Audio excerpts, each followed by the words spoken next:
أعوذ بالله من الشيطان الرجيم. بسم الله الرحمن الرحيم. إن الذين يخشون ربهم بالغيب لهم مغفرة وأجر كبير.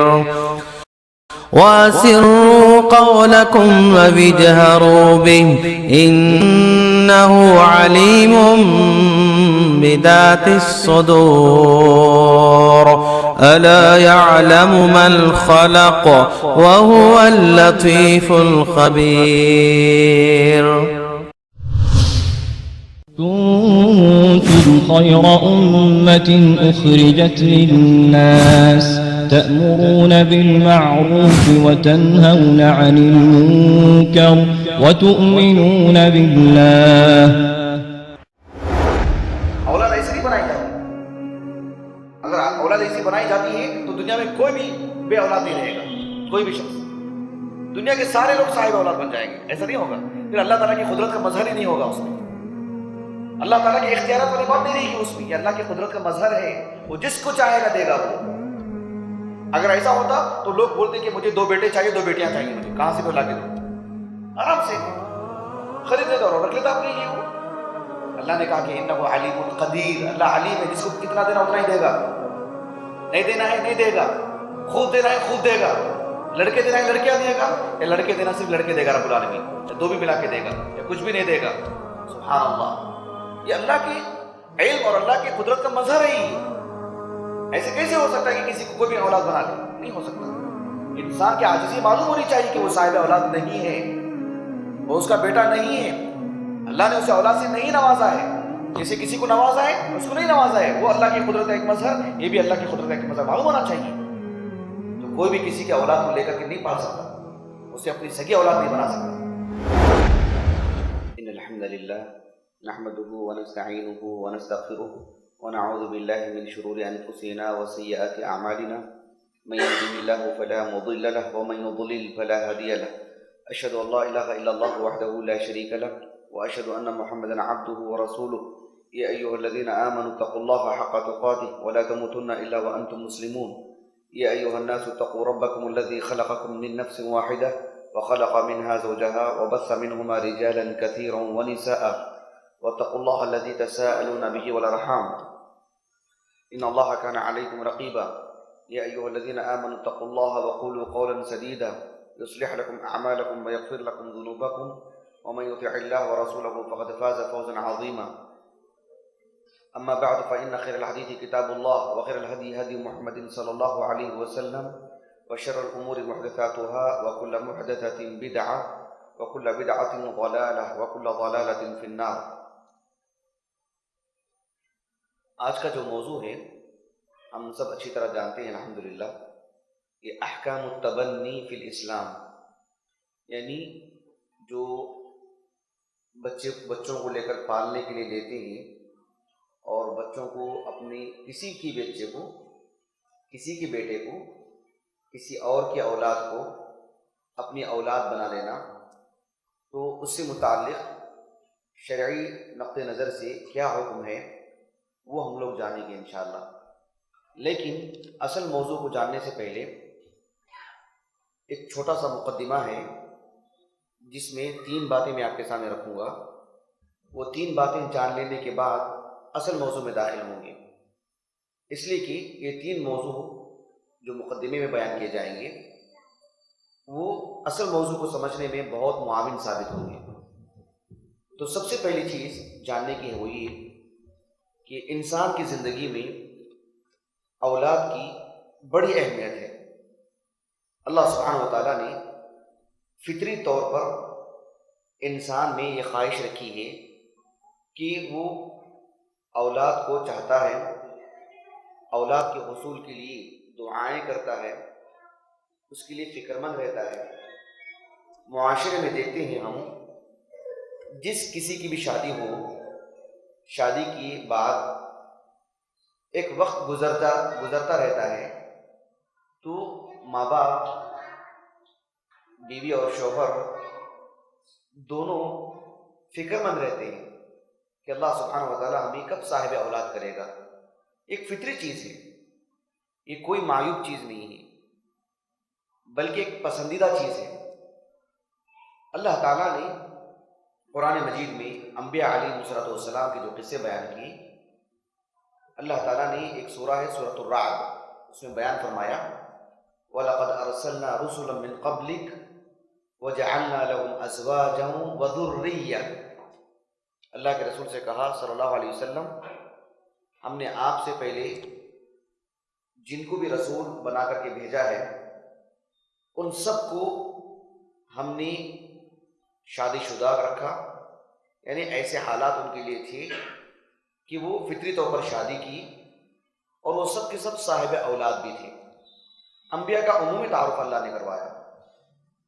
جب اولاد کی تربیت سے متعلق دروس دیے جاتے ہیں جمعہ کے خطبات میں، عام دروس میں، تو اس میں اولاد کے سلسلے میں زکریا علیہ السلام اور ابراہیم علیہ السلام کا قصہ بطور خاص بیان کیا جاتا ہے، یہ بتلانے کے لیے کہ انبیاء علیہ السلام بھی کتنے حریص تھے اور کتنے ضرورت مند تھے اولاد کے لیے۔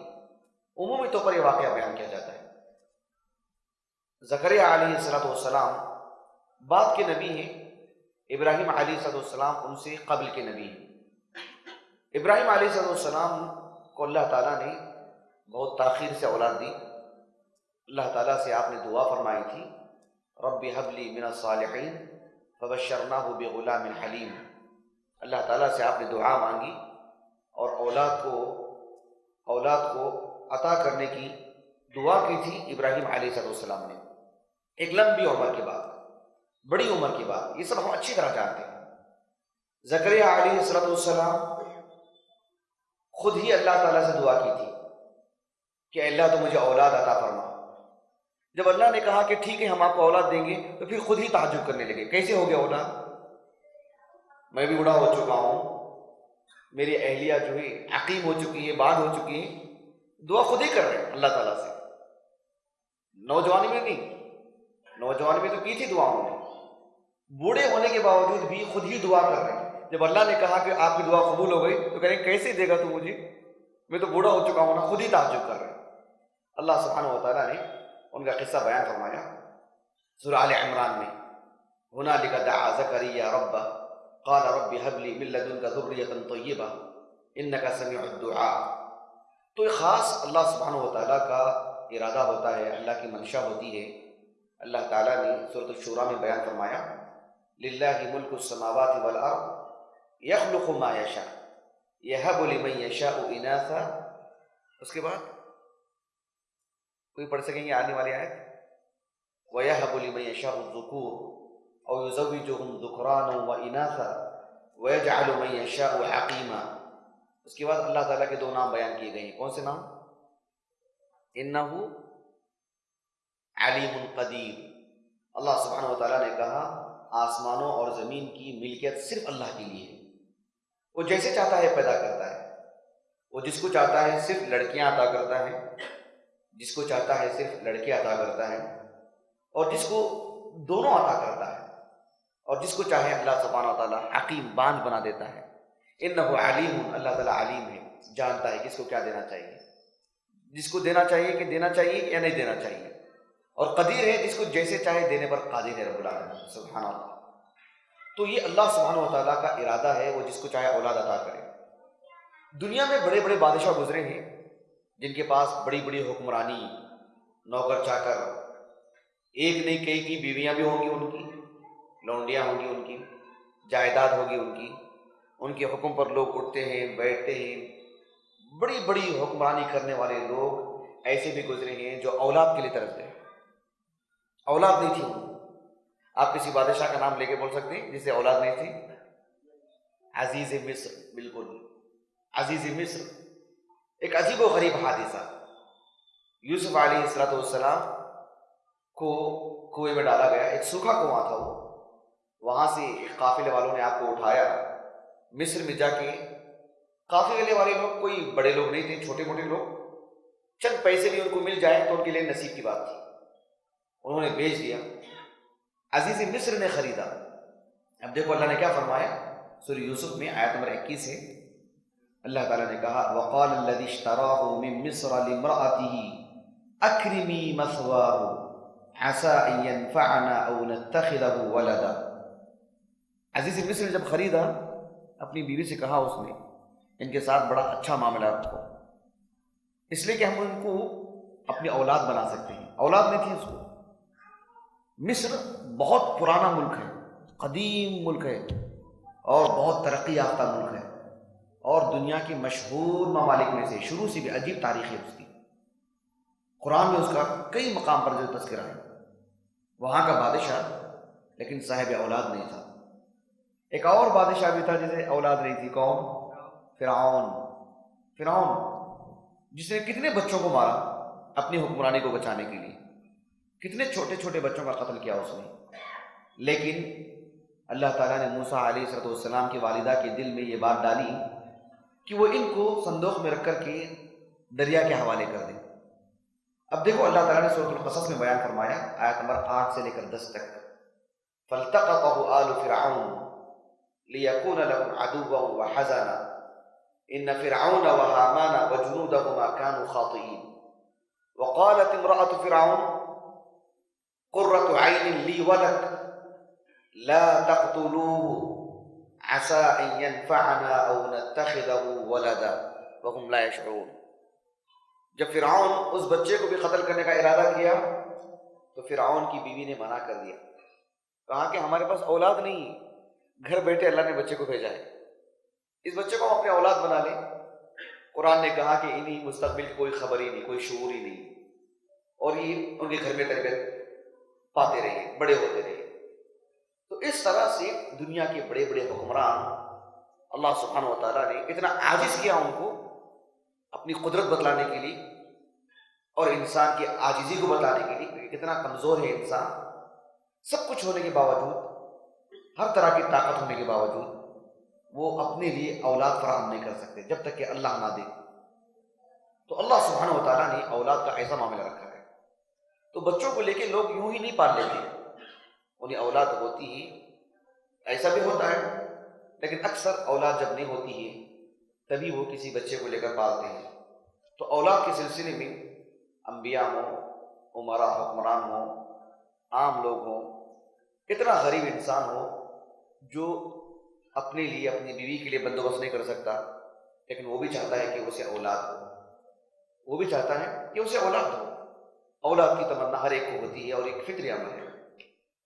یہ ایک مقدمے کا ایک حصہ ہے جو ہمارے موضوع کو سمجھنے کے لیے، ہمارے موضوع کو سمجھنے کے لیے جو مقدمے کا جو دوسرا حصہ ہے وہ یہ کہ اللہ تعالیٰ نے ہمیں ایسے دین کا پابند بنایا ہے جو کسی بھی انسان کی، دنیا میں کوئی بھی انسان کیوں نہ ہو، اس کی بنیادی طور پر 5 ضرورتیں ہوتی ہیں، اس کی 5 ضرورتیں ہوتی ہیں جو ہر انسان چاہتا ہے کہ یہ مجھے نصیب ہو اور یہ مجھے حق ملے۔ اور اسلام ایسی تعلیمات دیا ہے کہ وہ انسان کی جو 5 ضرورتیں ہیں، اسلام قبول کرنے کی وجہ سے وہ 5 چیزوں کی اسلام ضمانت دیتا ہے، گارنٹی دیتا ہے۔ آپ میں سے کوئی بول سکتے ہیں وہ کیا ہے؟ جیسے عزت کی حفاظت ہے، اسلام قبول کرنے کی وجہ سے اسلام نے ایسی تعلیمات دی ہیں کہ جس سے ہماری عزت محفوظ ہو جاتی ہے، یعنی کوئی ہماری عزت سے کھیل نہیں سکتا۔ اگر مان لیجیے کہ اس دنیا میں اس نے ہماری عزت سے کھیلا اور اس دنیا میں اس کا ہمیں بدلہ نہیں ملا، تب بھی آخرت میں اس کی نیکیاں ہمیں ملیں گی، ہمارے گناہ اس پر ڈالے جائیں گے۔ تو اس اعتبار سے ہماری عزت سے کھیلنے والا کبھی اچھے سے نہیں رہ سکے گا اور ہم محروم نہیں رہیں گے۔ ہماری پیٹھ پیچھے بھی کوئی عزت سے کھیلے، ہم محروم نہیں ہیں، ہمیں اس کا بدلہ ملے گا اور اسے اس کے حساب کتاب چکانے پڑے گی۔ تو اللہ سبحانہ و تعالیٰ نے اس دین میں وہ بات رکھی ہے۔ دیکھو اللہ تعالیٰ نے قرآن مجید میں فرمایا ان الذين يرمون المحصنات الغافلات المؤمنات لعنوا في الدنيا والآخرة ولهم عذاب عظيم۔ بھلے ہی یہاں پر خواتین سے متعلق اللہ نے کہا کہ جو پاک باز عورتیں ہوتی ہیں، غافلات بھولی بھالی خواتین ہوتی ہیں، مومنات سب ایک مومن خاتون کی یہ سب صفات ہیں جو مومن عورتوں کے ساتھ ان کی عزتوں کے ساتھ کھیلتے ہیں، ان کی غیبت کرتے ہیں، ان پر کیچڑ اچھالتے ہیں، یا مان لیجیے کہ ایک مومن مرد کے ساتھ بھی انہوں نے اسلام قبول کیا ہے، اللہ کا دین قبول کیا ہے، وہ محروم نہیں رہیں گے۔ جس نے ان کے ساتھ زیادتی کی ہے اللہ سبحانہ و تعالیٰ انہیں ضرور پکڑ کے رہے گا، ان کی نیکیاں لے کے دے گا اللہ تعالیٰ ان کو۔ ایسے کیسے ہو سکتا ہے کہ ہماری عزت سے کوئی بھی کھیل لے؟ تو یہ چیز خود انسان کو بھی خاموش کرا دیتی کہ میں اس کے ساتھ نہ کھیلوں، اس کی عزت کے ساتھ نہ کھیلوں، اس لیے کہ کیوں خواہ میری نیکیاں میں گواؤں اس کو دے کر کے۔ چلیے، ایک انسان کی بنیادی ضرورت ہے، امیر ہو غریب ہو، وہ بادشاہ ہو، وہ اس کی عام رعایا ہو، وہ چاہتا ہے کہ میری عزت نفس باقی رہے، میری عزت کوئی نہ اچھالے، میری دی زندگی پر کوئی داغ دھبا نہ ہو، ہر کوئی چاہتا ہے، پھر بھی کوئی کرتا ہے وہ محروم نہیں رہے گا، اللہ تعالیٰ ضرور عطا کرے گا اس کو۔ اسلامی تعلیمات میں اس کی گارنٹی دی گئی ہے۔ چلیے، اور مزید 4، مال۔ جو مال ہے اللہ سبحانہ و تعالیٰ ہمیں مال کی بھی گارنٹی دی ہے، یعنی اللہ سبحانہ و تعالیٰ نے ایسی تعلیمات دی ہیں کہ ہمارا 1 روپیہ بھی ضائع نہیں ہوگا، ہمارا 1 روپیہ بھی کوئی چوری کر کے نہیں جا سکتا، اللہ تعالیٰ اجر دے گا ہم کو اس کا۔ ہمارا مال کسی نے چوری کر لیا، چور پکڑا گیا، پیسے مل گئے ہم کو، لیکن اس دوران میں جو دکھ ہوا نا ہم کو، اس پر بھی اجر ملے گا، ایک مسلمان کو اس پر بھی اجر ملے گا۔ اور اگر مان لیجیے کہ چور پکڑا نہیں گیا ہے، وہ مال ہمارا ضائع ہوا نہیں ہوا ہے، وہ ہمارا اپنا مال ہے، کل قیامت کے دن اللہ سبحانہ و تعالیٰ ہمیں اس کا اجر دے گا، اس کا بدلہ دے گا، ہمارے درجات کو بلند کرے گا، اور وہ ضرور پکڑا جائے گا۔ ہو سکتا ہے اللہ تعالیٰ چاہے تو اسے معاف کر دے، لیکن ہم محروم نہیں رہیں گے۔ ہمارے ساتھ زیادتی ہوئی ہے، اس کا اجر اللہ ہمیں ضرور دے گا، ہمارا 1 روپیہ بھی ضائع نہیں ہوگا۔ سبحان اللہ، ایک مفصل کلام ہے اس پر، لیکن وہ ہمارا موضوع نہیں ہے۔ چلیے، اور 3 کیا بنیادی ضرورتیں ہیں؟ جان، یعنی جان کا بھی یہی معاملہ ہے، جان سے متعلق بھی اللہ نے جیسے کہ کہا کہ مال سے متعلق وَلَا تَأْكُلُوا أَمْوَالَكُمْ بَيْنَكُمْ بِالْبَاطِلِ، سورۃ البقرہ کے آیت نمبر 180 پر 8 ہے۔ یوصیکم اللہ فی اولادکم للذکر مثل حظ الانثیین، اللہ نے وراثت کے مسائل بیان کیے، کیوں؟ 1 روپیہ بھی ادھر کا ادھر نہ ہو جائے، سب کے حقوق بیان کیے گئے۔ جان سے متعلق اللہ نے کہا وَلَكُمْ فِي الْقِصَاصِ حَیَاتٌ، ایک شخص کو قتل کرنا اللہ سبحانہ و تعالیٰ کے ہاں اس کا ضرور اجر ملے گا اس کو۔ اس دنیا میں اس نے قتل کیا ہے، اگر اس دنیا میں اس کا بدلہ نہیں ملا ہے، اللہ سبحانہ و تعالیٰ کے ہاں کل قیامت کے دن ضرور بدلہ ملے گا اس کو۔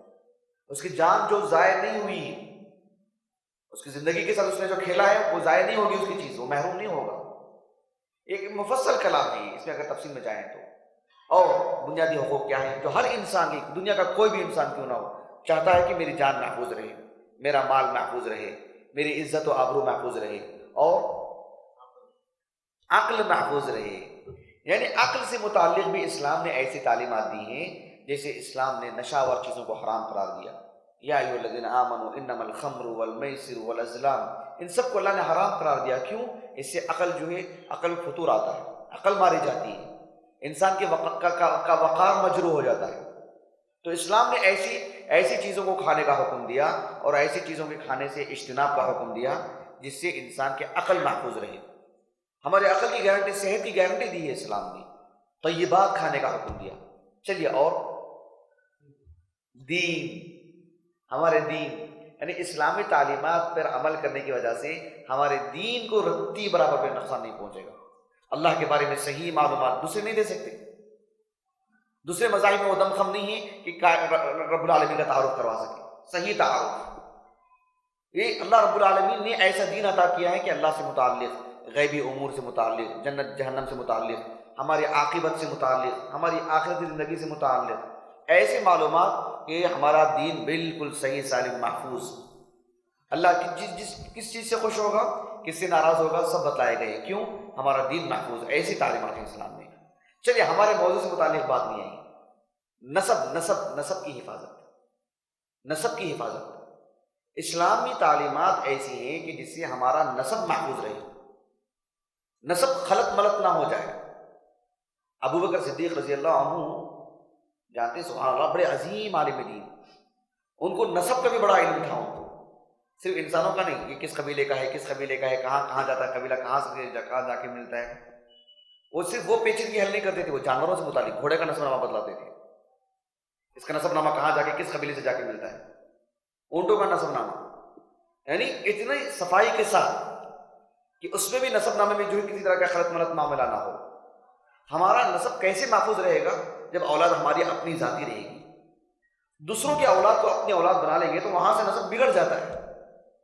تو اسلام نے نسب کی حفاظت کی، ایسے تعلیمات دی۔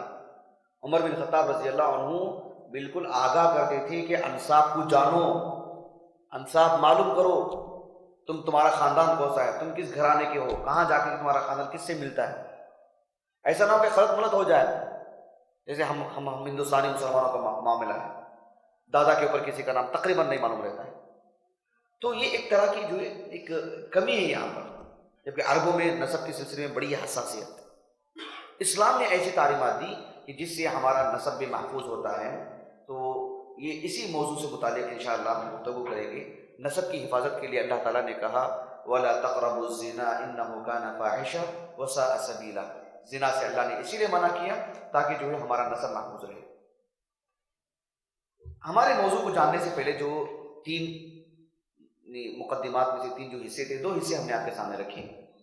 ایک تیسرا حصہ وہ اختصار کے ساتھ یہ ہے کہ اسلام جب آیا، اللہ کے رسول کی نبوت، جب اللہ کے رسول کو نبوت سے سرفراز کیا گیا صلی اللہ علیہ وسلم، تو اس وقت عرب کا جو ماحول تھا، عرب کی جو تہذیب تھی، جو تمدن، جو کلچر تھا نا عرب کا، تو اسلام جب آیا تو اسلام نے اس عرب کی تہذیب کے ساتھ کیسا معاملہ کیا، یعنی سمجھانا چاہ رہا ہوں۔ جب اللہ کے رسول نبی بن کر کے آئے نا صلی اللہ علیہ وسلم، تو عرب کا جو ماحول تھا، جو تہذیب تھی، وہاں کا جو رہن سہن تھا، کیا اسلام نے اس پورے تہذیب کو اچانک صاف کیا، ایک نئی تہذیب دی؟ یہ میں آپ کو بتانا چاہ رہا ہوں کہ کیسا معاملہ کیا اسلام نے۔ آپ میں سے کوئی بول سکتے ہیں؟ تین معاملے ہیں یہاں پر، تین معاملے ہیں۔ اسلام جب آیا تو کچھ ایسی چیزیں تھیں جو اسلام سے ٹکراتی نہیں تھی، اسلام نے اسے ہو بہو باقی رکھا، چھیڑا ہی نہیں اسلام نے اسے۔ وہ کیا ہے؟ ایک مفصل موضوع ہے وہ، میں نے بہت ساری چیزیں لکھ رکھی ہیں۔ جیسے مثال کے طور پر ایک معاملہ تھا وہاں پر کہ کوئی بھی شخص جو خاص کر قریش کا جو خاندان تھا، ان کے خاندان میں سے ایک خاص قبیلہ تھا، اس قبیلے کو یہ شرف حاصل تھا کہ کعبۃ اللہ کی چابی ان کے پاس تھی۔ ان کے ساتھ زیادتی ہوئی، ظلم ہونے کے چانسز تھے، لیکن اسلام آنے کے بعد جب مکہ فتح ہوا تو اللہ تعالیٰ نے کہا ان اللہ یأمرکم ان تؤدوا الامانات الی اہلها واذا حکمتم بین الناس ان تحکموا بالعدل۔ میں اس تفصیل میں نہیں جا رہا ہوں۔ کعبۃ اللہ کی چابی دے دی گئی تھی نا ان کو دوبارہ، اور کہا کہ قیامت تک انہی کے پاس رہے گی، اور آج بھی انہی کے خاندان میں ہے۔ تو دیکھیں جو چیز باقی تھی، جو چیز پہلے سے تھی، اس سے کعبے کی چابی ان کے قبیلے میں، اسلام سے کیا لینا دینا اس کو؟ اسلامی تعلیمات سے اسلام نے چھیڑ چھاڑ نہیں کی اور اس کو باقی رکھا۔ ایسے میں نے بہت ساری چیزیں لکھ رکھی ہیں۔ جب حج کے لیے جاتے تھے تو جو جانور ہوتا تھا نا، اس کے کچھ کان وغیرہ میں کچھ سوراخ کر دیتے، اوپر اس کے سر پر کچھ لگا دیتے، یہ علامت ہوتی تھی کہ یہ حج اور عمرے کے لیے جانے والے جانور ہیں۔ پہلے سے تھا یہ، صحیح مسلم کی حدیث ہے، اللہ کے رسول علیہ السلام جب حج کے لیے گئے تو آپ نے ایسے ہی کیا، باقی رکھا آپ نے اس کو، اس شعار کو۔ تو کچھ ایسے معاملات تھے جو اسلام سے ٹکراتے نہیں تھے، اسلامی تعلیمات سے، اسلام کا جو مزاج ہے اس سے ٹکراتے نہیں تھے۔ اسلام نے قطعاً چھیڑ چھاڑ نہیں کی۔ ایسے کئی مسائل ہیں، میں نے بہت سارے لکھ رکھی، لیکن بس آپ کو فکرہ دے رہا ہوں میں آپ کو۔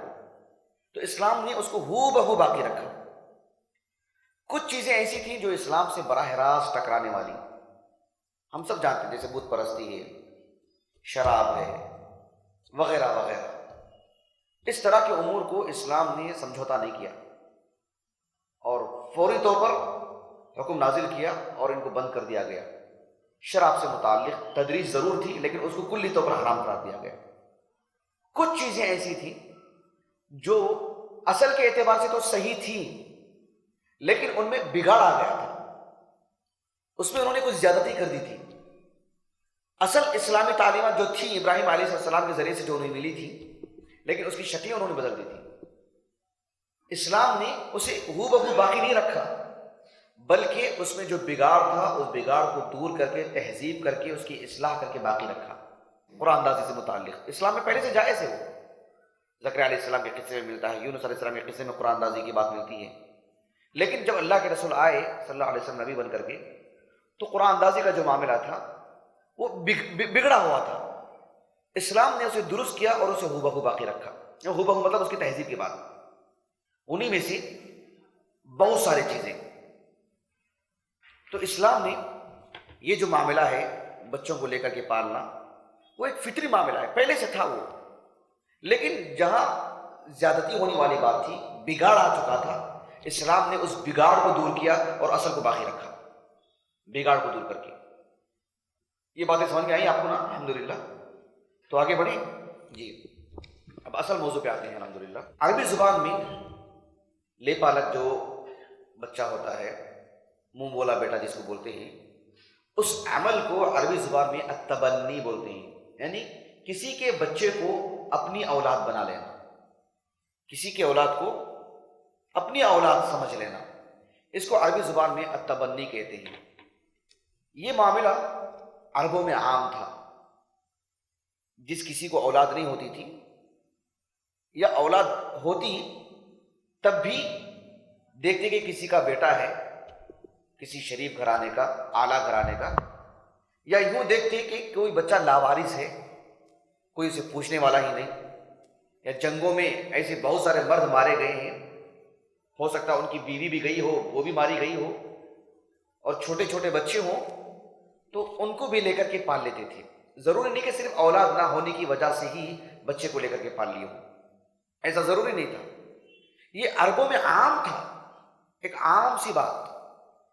اور آپ میں سے میں سمجھتا ہوں سب لوگ جانتے ہوں گے شاید انشاءاللہ کہ مکے کے جو 13 سال تھے، ان 13 سال میں نبوت کے جو 13 سال تھے مکے کے، اس میں آپ علیہ السلام کو جس بات پر زور دیا گیا وہ غیبی چیزوں پر یقین رکھنا، اللہ سبحانہ و تعالیٰ پر ایمان، فرشتوں پر ایمان، ایمانیات کا جو باب ہے، انہی پہ زیادہ زور دیا گیا۔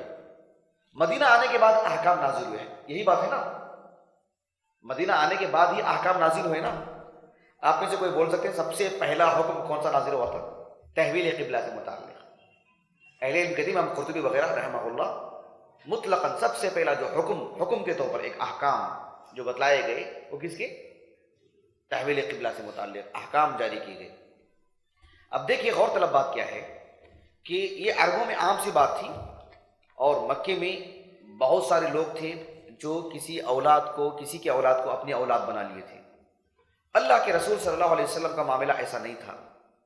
آپ علیہ السلام نے ام المومنین خدیجہ سے شادی کی رضی اللہ عنہ، تو اللہ تعالیٰ نے آپ کو اولاد عطا فرمائی۔ قاسم آپ کے بیٹے ہیں جو نبوت سے پہلا پیدا ہوئے، اور نبوت سے پہلے آپ کا انتقال ہو گیا۔ آپ علیہ السلام کی سب سے بڑی بیٹی زینب رضی اللہ عنہا آپ کی زندگی میں انتقال کی تھی وہ، لیکن نبوت سے پہلے وہ پیدا ہو گئی تھی۔ فاطمہ رضی اللہ عنہا، رقیہ رضی اللہ عنہا، ام کلثوم رضی اللہ عنہن اجمعین، یہ سب کے سب نبوت سے پہلے ہی پیدا ہو گئی تھی۔ اللہ کے رسول صلی اللہ علیہ وسلم صاحب اولاد تھے۔ یہ اور بات ہے کہ جو لڑکا تھا قاسم، جو بیٹا جو تھا وہ بچپن ہی میں فوت پا گیا۔ آپ علیہ السلام کی ایک دوسری اولاد جو نبوت کے بعد پیدا ہوئے تھے، وہ عبداللہ جن کا نام تھا، نبوت کے بعد پیدا ہونے کی وجہ سے انہیں طیب بھی کہتے تھے اور طاہر بھی بولتے تھے۔ ان کا بھی انتقال بچپن ہی میں ہو گیا۔ مدینہ جانے کے بعد آخری دنوں میں 7 ہجری کے آس پاس میں، 8 ہجری کے شروع میں، اللہ کے رسول صلی اللہ علیہ وسلم کو ایک اور اولاد ہوئی تھی ماریہ قبطیہ سے۔ نام کیا تھا ان کا؟ ابراہیم تھا۔ وہ بھی 17 مہینے کے تھے اور فوت پا گئے۔ یوں اللہ کے رسول صلی اللہ علیہ وسلم صاحب اولاد تھے، لیکن آپ علیہ السلام کی زندگی میں ایک ایسا موڑ آیا کہ عرب میں ایک بڑا حادثہ ہوا، ایک بہت بڑی جنگ ہوئی تھی۔ اس میں بہت سارے لوگ مارے گئے، بہت سارے لوگ پکڑے گئے، بہت سارے لوگوں کو غلام بنا لیا گیا۔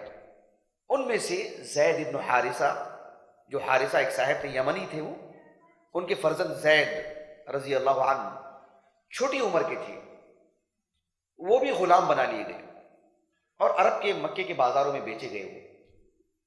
حکیم ابن حزام رضی اللہ عنہ وہ اس وقت مسلمان نہیں تھے، بہت بعد میں مسلمان ہوئے وہ۔ خدیجہ رضی اللہ عنہا کے بھانجے تھے وہ، انہوں نے اس غلام، اس بچے کو خریدا، خرید کر کے خدیجہ رضی اللہ عنہا کو ایسی ہی خدمت کے طور پر سونپ دیا کہ آپ اپنی طرف سے رکھ لیجیے۔ جب خدیجہ رضی اللہ عنہا کی شادی ہوئی اللہ کے رسول سے صلی اللہ علیہ وسلم، تو یہ بھی انہی کے ساتھ جڑ گئے۔ اللہ کے رسول صلی اللہ علیہ وسلم کی ہمیشہ خدمت کیا کرتے تھے چھوٹی عمر کے تھے۔ آپ علیہ السلام کے اخلاق سے، آپ کے معاملات سے بالکل غیر معمولی طور پر متاثر تھے وہ۔ لیکن ایسا بھی واقعہ ہوا کہ کچھ دنوں کے بعد زید کے جو والدین تھے، حارثہ، والد ان کے جو تھا حارثہ، اور ان کے بھائی تھے جن کا نام تھا بجلہ، یہ سب ایک وفد کی شکل میں، ایک جماعت کی شکل میں مکے کو آئے۔ ان کو خبریں ملی کہ ہمارا بیٹا زندہ ہے اور ہمارا بیٹا کسی کے گھر میں ہے، تو وہ سب آئے اللہ کے رسول کے پاس صلی اللہ علیہ وسلم۔ آنے کے بعد انہوں نے، حالانکہ ابھی اللہ کے رسول نبی نہیں بنے تھے، ابھی اللہ کے رسول نبی نہیں بنے تھے، اس وقت کا واقعہ ہے یہ صلی اللہ علیہ وسلم، نبوت سے پہلے کا۔ جب وہ آئے اللہ کے رسول کے پاس صلی اللہ علیہ وسلم، تو ان کے والدین نے کہا کہ ہمیں ہمارے بچے کو واپس کر دیجیے۔ آپ صلی اللہ علیہ وسلم نے کہا کہ دیکھو، میں اس میں کوئی دباؤ نہیں ڈالوں گا اس بچے پر، آپ کا بچہ ہے، آپ لے کے جائیے، میں آپ کو اختیار دیتا ہوں، وہ جانا چاہے تو جا سکتے ہیں، میں ایسی کوئی زبردستی والی بات نہیں کروں گا کہ وہ میرے پاس ہی رہیں۔ حالانکہ حق تھا، کیونکہ خریداری ہوئی تھی، خریدا گیا بچہ ہے۔ اس کے باوجود اللہ کے رسول نے کہا صلی اللہ علیہ وسلم، میرے اختیارات میں نے انہیں اختیارات دے رکھے ہیں، وہ جانا تو جا سکتے ہیں، وہ رہنا تو رہ سکتے ہیں۔ سنن ترمذی کی روایت ہے، سنن ترمذی ابواب المناقب، زید بن حارثہ رضی اللہ عنہ سے متعلق جو منقب ہے، اس میں انہوں نے بیان کیا، یہ حدیث آتی ہے 3815 حدیث نمبر ہے، اور شیخ البانی نے رحمہ اللہ اس حدیث کو حسن قرار دی ہے۔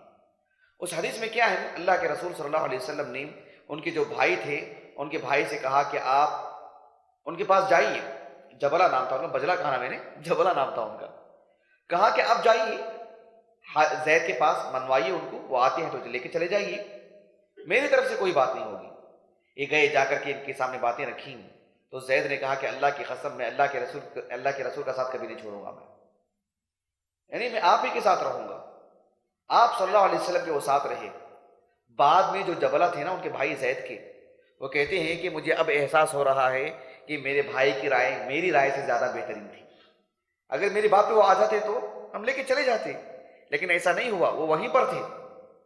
اللہ سبحانہ و تعالیٰ نے ایسا نظام رکھا تاکہ آگے احکامات نازل کیے جائیں، آگے ایک پیغام دیا جائے، اور اسی کے ضمن میں آج کا یہ ورکشاپ بھی ہوا۔ تو اللہ سبحانہ و تعالیٰ نے زید کے دل میں یہ بات ڈالی کہ وہ اللہ کے رسول کے ساتھ ہی رہیں، اور وہ آپ ہی کے ساتھ تھے۔ اس وقت جب وہ اللہ کے رسول کے ساتھ تھے، تب جا کر کے ایک نیا موڑ آیا۔ وہ اللہ کے رسول صلی اللہ علیہ وسلم سے اتنی چاہت، اتنا لگاؤ اور اتنا تعلق رکھ لیے تھے، پھر مکے میں یہ عام سی بات ہو گئی کہ زید ابن محمد، زید ابن محمد۔ اس سے پہلے زید ابن محمد والی بات نہیں تھی۔ اس واقعے سے، اس حادثے سے زید ابن محمد کے نام سے آپ مشہور ہو گئے، اور اللہ کے رسول کو بھی کوئی اعتراض نہیں تھا صلی اللہ علیہ وسلم، کیونکہ عرب کی ایک تہذیب تھی وہ، اور اللہ نے بھی منع نہیں کیا۔ اللہ سبحانہ و تعالیٰ علیم و خبیر ہے، لیکن ہر چیز کے لیے اللہ سبحانہ و تعالیٰ نے ایک وقت رکھا ہے۔ اللہ سبحانہ و تعالیٰ کے علم یہ بات ہے، آپ اللہ کے نبی ہیں، آپ نبی بن چکے ہیں، پھر بھی آپ زید ابن محمد کہلاتے تھے، اور اللہ کے رسول نے انہیں خاموش نہیں کرایا صلی اللہ علیہ وسلم۔ مکے کے 13 سال آپ زید ابن محمد کے نام سے جانے جاتے تھے، پورا مکہ جانتا تھا کہ آپ زید ابن محمد ہیں۔ اللہ کے رسول کے لیے بھی کوئی معاملہ نہیں تھا صلی اللہ علیہ وسلم۔ مدینہ جانے کے بعد سب آپ کو زید ابن محمد ہی بولتے تھے، اور آپ اکیلے نہیں تھے، ایسے کئی صحابہ تھے جنہوں نے کسی اور کے اولاد کو اپنے لیے اولاد بنا لیے تھے، اور وہ اولاد انہی کے نام سے منسوب ہو گئی تھی، صحابہ کے نام پر، صحابہ کے نام کے ساتھ۔ ایسے کئی لوگ تھے، آگے نام ذکر کروں گا میں۔ تو پھر ایک عام سی بات تھی، یہ اللہ کے رسول صلی اللہ علیہ وسلم، اللہ کے رسول صلی اللہ علیہ وسلم نے ان کی جو منہ بولے بیٹے تھے زید، ان کی شادی بھی زینب رضی اللہ عنہ سے کی۔ کس سے کی؟ زینب رضی اللہ عنہ، جو آپ کی پھوپھی ذات بہن تھی، امامہ بنت عبد المطلب کی بیٹی تھی۔ اللہ کے رسول صلی اللہ علیہ وسلم نے ان سے شادی کی، شادی بھی ہو گئی۔ یعنی عرب کے حالات میں شادی بھی ہو گئی، گویا کہ وہ اللہ کے رسول کی بہو بن گئی تھی وہ، سبحان اللہ، اس حد تک معاملہ۔ مدینہ آنے کے بعد تقریباً 5 سال ہو گئے تھے، کتنے؟ 4 سال تو پکے، اس میں جس میں اختلاف نہیں ہے، 4 یا 5 سال، 4 سال تو پکے۔ 4 سال تک آپ زید بن محمد کے نام سے جانے جاتے تھے۔ اللہ سبحانہ و تعالیٰ نے اس وقت کا انتخاب کیا اور احکامات نازل کیے، اور اس موضوع سے متعلق سمجھانے کے لیے مستقل ایک سورہ اللہ نے نازل کیا۔ وہ کون سا سورہ تھا؟ سورۃ الاحزاب۔ معلوم ہے نا سورۃ الاحزاب؟ سورۃ الاحزاب یہ مشترکہ طور پر دو پاروں میں ہے۔ یہ 21ویں پارے کی بالکل آخر میں شروع ہوتا ہے سلسان کے بعد، اور جو 22واں پارہ ہے اس کا پہلا جو ربع ہے یہ آدھے پارے پر مشتمل ہے۔ سورہ مدنی سورہ ہے، کئی احکام پر مشتمل سورہ ہے۔ اللہ سبحانہ و تعالیٰ نے اس سورے میں یہ پیغام بھی دیا کہ وہ آپ کی اپنی اولاد نہیں ہے، وہ زید بن محمد نہیں کہلا سکتے۔ اس کے لیے پہلی آیت کیا فرمائی معلوم ہے اللہ تعالیٰ نے؟ اللہ نے کہا یا ایھا النبی اتق اللہ ولا تطع الکافرین والمنافقین ان اللہ کان علیما حکیما واتبع ما یوحى الیک من ربک ان اللہ کان بما تعملون خبیرا وتوکل علی اللہ وکفی باللہ وکیلا۔ اللہ اکبر۔ تمہید دے کے کسی اس حکم کو نازل کرنا معمولی بات نہیں تھی۔ اللہ سبحانہ و تعالیٰ کے لیے کیا معمولی بات؟ معاشرے کو تبدیل کرنے کی بات کر رہا ہوں، معمولی بات نہیں تھی۔ اسی لیے مقدمے کے طور پر اللہ نے کہا اے اللہ کے نبی، اللہ کا خوف، اللہ کا تقوی اختیار کیجیے، کافروں اور منافقین کی اطاعت مت کیجیے۔ یقیناً اللہ تعالیٰ علم رکھنے والا، حکمت والا ہے، اللہ تعالیٰ علیم ہے، حکیم ہے۔ آپ اس بات کی اتباع کیجیے جو اللہ سبحانہ و تعالیٰ آپ پر وحی نازل کر رہا ہے، جو آپ پر اللہ نے وحی نازل کی ہے، آپ اس کی پیروی کیجیے، جو وحی کے آپ کے رب کی طرف سے۔ آپ جو کچھ کر رہے ہیں، جو کچھ عمل کر رہے ہیں، اللہ سبحانہ و تعالیٰ خبیر ہے، اللہ سبحانہ و تعالیٰ خبیر ہے۔ اس کے بعد اللہ نے کہا وتوکل علی اللہ، اللہ کی جو ہدایات ہیں آپ اس پر عمل کیجیے اور اللہ پر توکل کیجیے۔ اللہ سبحانہ و تعالیٰ بطور وکیل کے کافی ہے، وہ آپ کے لیے سازگار کے طور پر کافی ہے، کسی اور کی حمایت کی ضرورت نہیں۔ ایک مقدمے کے طور پر یہ بات کہی گئی، آپ کو ہمت دلائی گئی کہ جو حکم ہم آپ پر نازل کرنے جا رہے ہیں، عملی طور پر جب آپ عمل کر کے دکھائیں گے تو کیا ہوگا معاشرہ، کتنی چیزیں ٹوٹیں گی، کیا کچھ ہوگا، کتنے لوگوں کی توجہ اس طرف ہوگی، لوگ کیا کیا کہیں گے آگے۔ آپ اپنی ایک بہو سے شادی کر رہے ہیں اور آپ اپنی سے اپنی بیوی بنا رہے ہیں، معاشرہ کیا کہے گا؟ سب کچھ ہو سکتا ہے، لیکن آپ اللہ پر توکل کیجیے، اللہ کی وحی پر عمل کیجیے۔ یہ معمولی بات نہیں، حتیٰ کہ اللہ کے رسول ایک نبی ہیں، اللہ کے سچے رسول ہیں، پھر بھی انسان ہونے کے اعتبار سے دل میں ڈر آ گیا تھا کہ کیسے کروں میں، دل میں ڈر آ گیا تھا۔ یہ بات بھی اللہ نے کہی قرآن مجید میں۔ اللہ سبحانہ و تعالیٰ نے کہا کہ آپ لوگوں سے مت ڈریے، آپ اللہ سے ڈریے۔ آپ اللہ زیادہ حق رکھتا ہے ڈر کا، آپ لوگوں سے ڈرتے ہیں اور آپ واضح کرنے کے سلسلے میں ڈرتے خوف کھاتے ہیں۔ آپ اتنی بڑی بات، سبحان اللہ، سمجھ رہے ہیں آپ؟ یہ بہت بڑی بات تھی جو اللہ سبحانہ و تعالیٰ نے آیتیں نازل کی اور کہا الذین یبلغون رسالات اللہ ویخشونہ ولا یخشون احدا الا اللہ وکفی باللہ حسیبا۔ اللہ کے رسول کے، اللہ کے جو انبیاء ہوتے ہیں، رسول ہوتے ہیں، وہ اللہ کے پیغام کو پہنچانے میں ڈرتے نہیں ہیں۔ آپ کو ہمت دلائی گئی اور صاف کر دیا گیا ما کان محمد ابا احد من رجالکم، تم میں کے جو رجال ہیں نا، رجال سمجھتے ہیں آپ لوگ، چھوٹے بچے کو عربی زبان میں رجل نہیں بولتے، عورت کے مقابلے میں وہ بھی رجل ہے، عورت کے مقابلے میں عورت ہے اور اس کا ضد جو مرد ہے، امرأۃ بولتے ہیں عربی زبان میں، اس کا جو ضد ہے رجل ہے عربی زبان میں عمومی طور پر۔ لیکن رجل جب کہتے ہیں عمومی طور پر 40 سال کی عمر کے آدمی کو، 35 سال 40 سال کے آس پاس کی عمر کے آدمی کو عربی زبان میں رجل کہا جاتا ہے۔ اللہ کے رسول کی نرینہ اولاد تھی صلی اللہ علیہ وسلم، قاسم تھے، ابراہیم تھے، عبداللہ تھے، لیکن آپ کی جو نرینہ اولاد تھی اس میں سے رجل کوئی نہیں بنا، بڑی عمر کو کوئی نہیں پہنچے. اور زید ابن محمد کے نام سے جانے جاتے تھے. اللہ نے کہا ما کان محمد ابا احد من رجالکم، تم میں کے جو بھی رجال ہیں ان میں سے محمد کسی کے باپ نہیں ہے صلی اللہ علیہ وسلم. ایسے ہر پہلو سے جو ہے اس فکر کو توڑا گیا، ہر پہلو سے، حتیٰ کہ شادی تک کروائی گئی ان کی. اور کہا کہ زوجنا کہا زینب سے ہم نے تمہاری شادی کروائی ہے. زید ابن حارثہ رضی اللہ عنہ وہ زینب کے پاس گئے اور جا کر کے کہا کہ دیکھو اللہ کے رسول صلی اللہ علیہ وسلم ایسا حکم دے رہے ہیں کہ ابھی آپ کے ساتھ نہیں رہ سکتا میں. زینب نے کہا کہ جب تک اللہ کی طرف سے کوئی معاملہ نہیں آ جاتا میں اپنے معاملے میں باقی ہوں. میں تو اللہ سبحانہ وتعالیٰ نے شادی کروائی ان کی، اور ہمیشہ فخر سے بولتی تھی ساتوں آسمان کے اوپر سے اللہ تعالیٰ نے میری شادی کروائی ہے دیگر ازواج مطہرات کے مقابلے میں. تو اللہ سبحانہ وتعالیٰ نے یہ جو خاندانی طور پر، معاشرتی طور پر جو بگاڑ تھا، کسی کے اولاد کو اپنی اولاد بنا لینا، اس کے لیے یہ میں بالکل تفصیلی دراصل نہیں کر پا رہا ہوں کہ میں آپ کو بتلاؤں کتنے پہلو سے اللہ نے توڑا اس چیز کو. زید بن حارثہ رضی اللہ عنہ ان کے ایمان کا اندازہ لگاؤ آپ کہ پورے مکے کے 13 سال جب اللہ کے رسول ابتدائی طور پر نبی بنے، کتنی تکلیفیں آئیں آپ کو، لیکن تب بھی اللہ کے رسول کا ساتھ دیا انہوں نے. طائف میں بھی ساتھ تھے، وہ خود بھی پتھر کھائے، لیکن زید بن محمد کے نام سے بہت خوش ہوتے تھے. مدینہ جب آئے تو مسلمانوں کی ایک ریاست تھی، بدر واقع ہوا، احد واقع ہوا، مسلمانوں کو فتوحات مل رہی تھی، اور لوگ ایک حساب سے جو ہے مسلمانوں کا ایک خوف اور مسلمانوں کا دبدبہ محسوس کر رہے تھے. اس میں فطری طور پر ان کے دل میں کتنی خوشی ہوئی ہوگی نا کہ بہت اچھا ہے کہ میں زید بن محمد کہلا رہا ہوں، میں نے صحیح انتخاب کیا، میں نے صحیح معنوں میں فیصلہ کیا تھا کہ میں زید بن محمد بنوں گا، دیکھو آج میں نبی کا بیٹا بناؤں. کتنی خوشی ہوئی ہوگی نا ان کو. ابھی یہ حکم سنانا بہت آسان ہے کہ زید بن محمد نہیں ہوں گے، لیکن مکے کے 13 سال، مدینے کے 5 سال، 17 سال اور نبوت سے پہلے کا کچھ عرصہ، کم و بیش 17 سے 20 سال آپ اندازہ لگائیے زید بن محمد کہلاتے تھے. پورا مدینہ، پورا مکہ جانتا تھا، طائف جانتا تھا.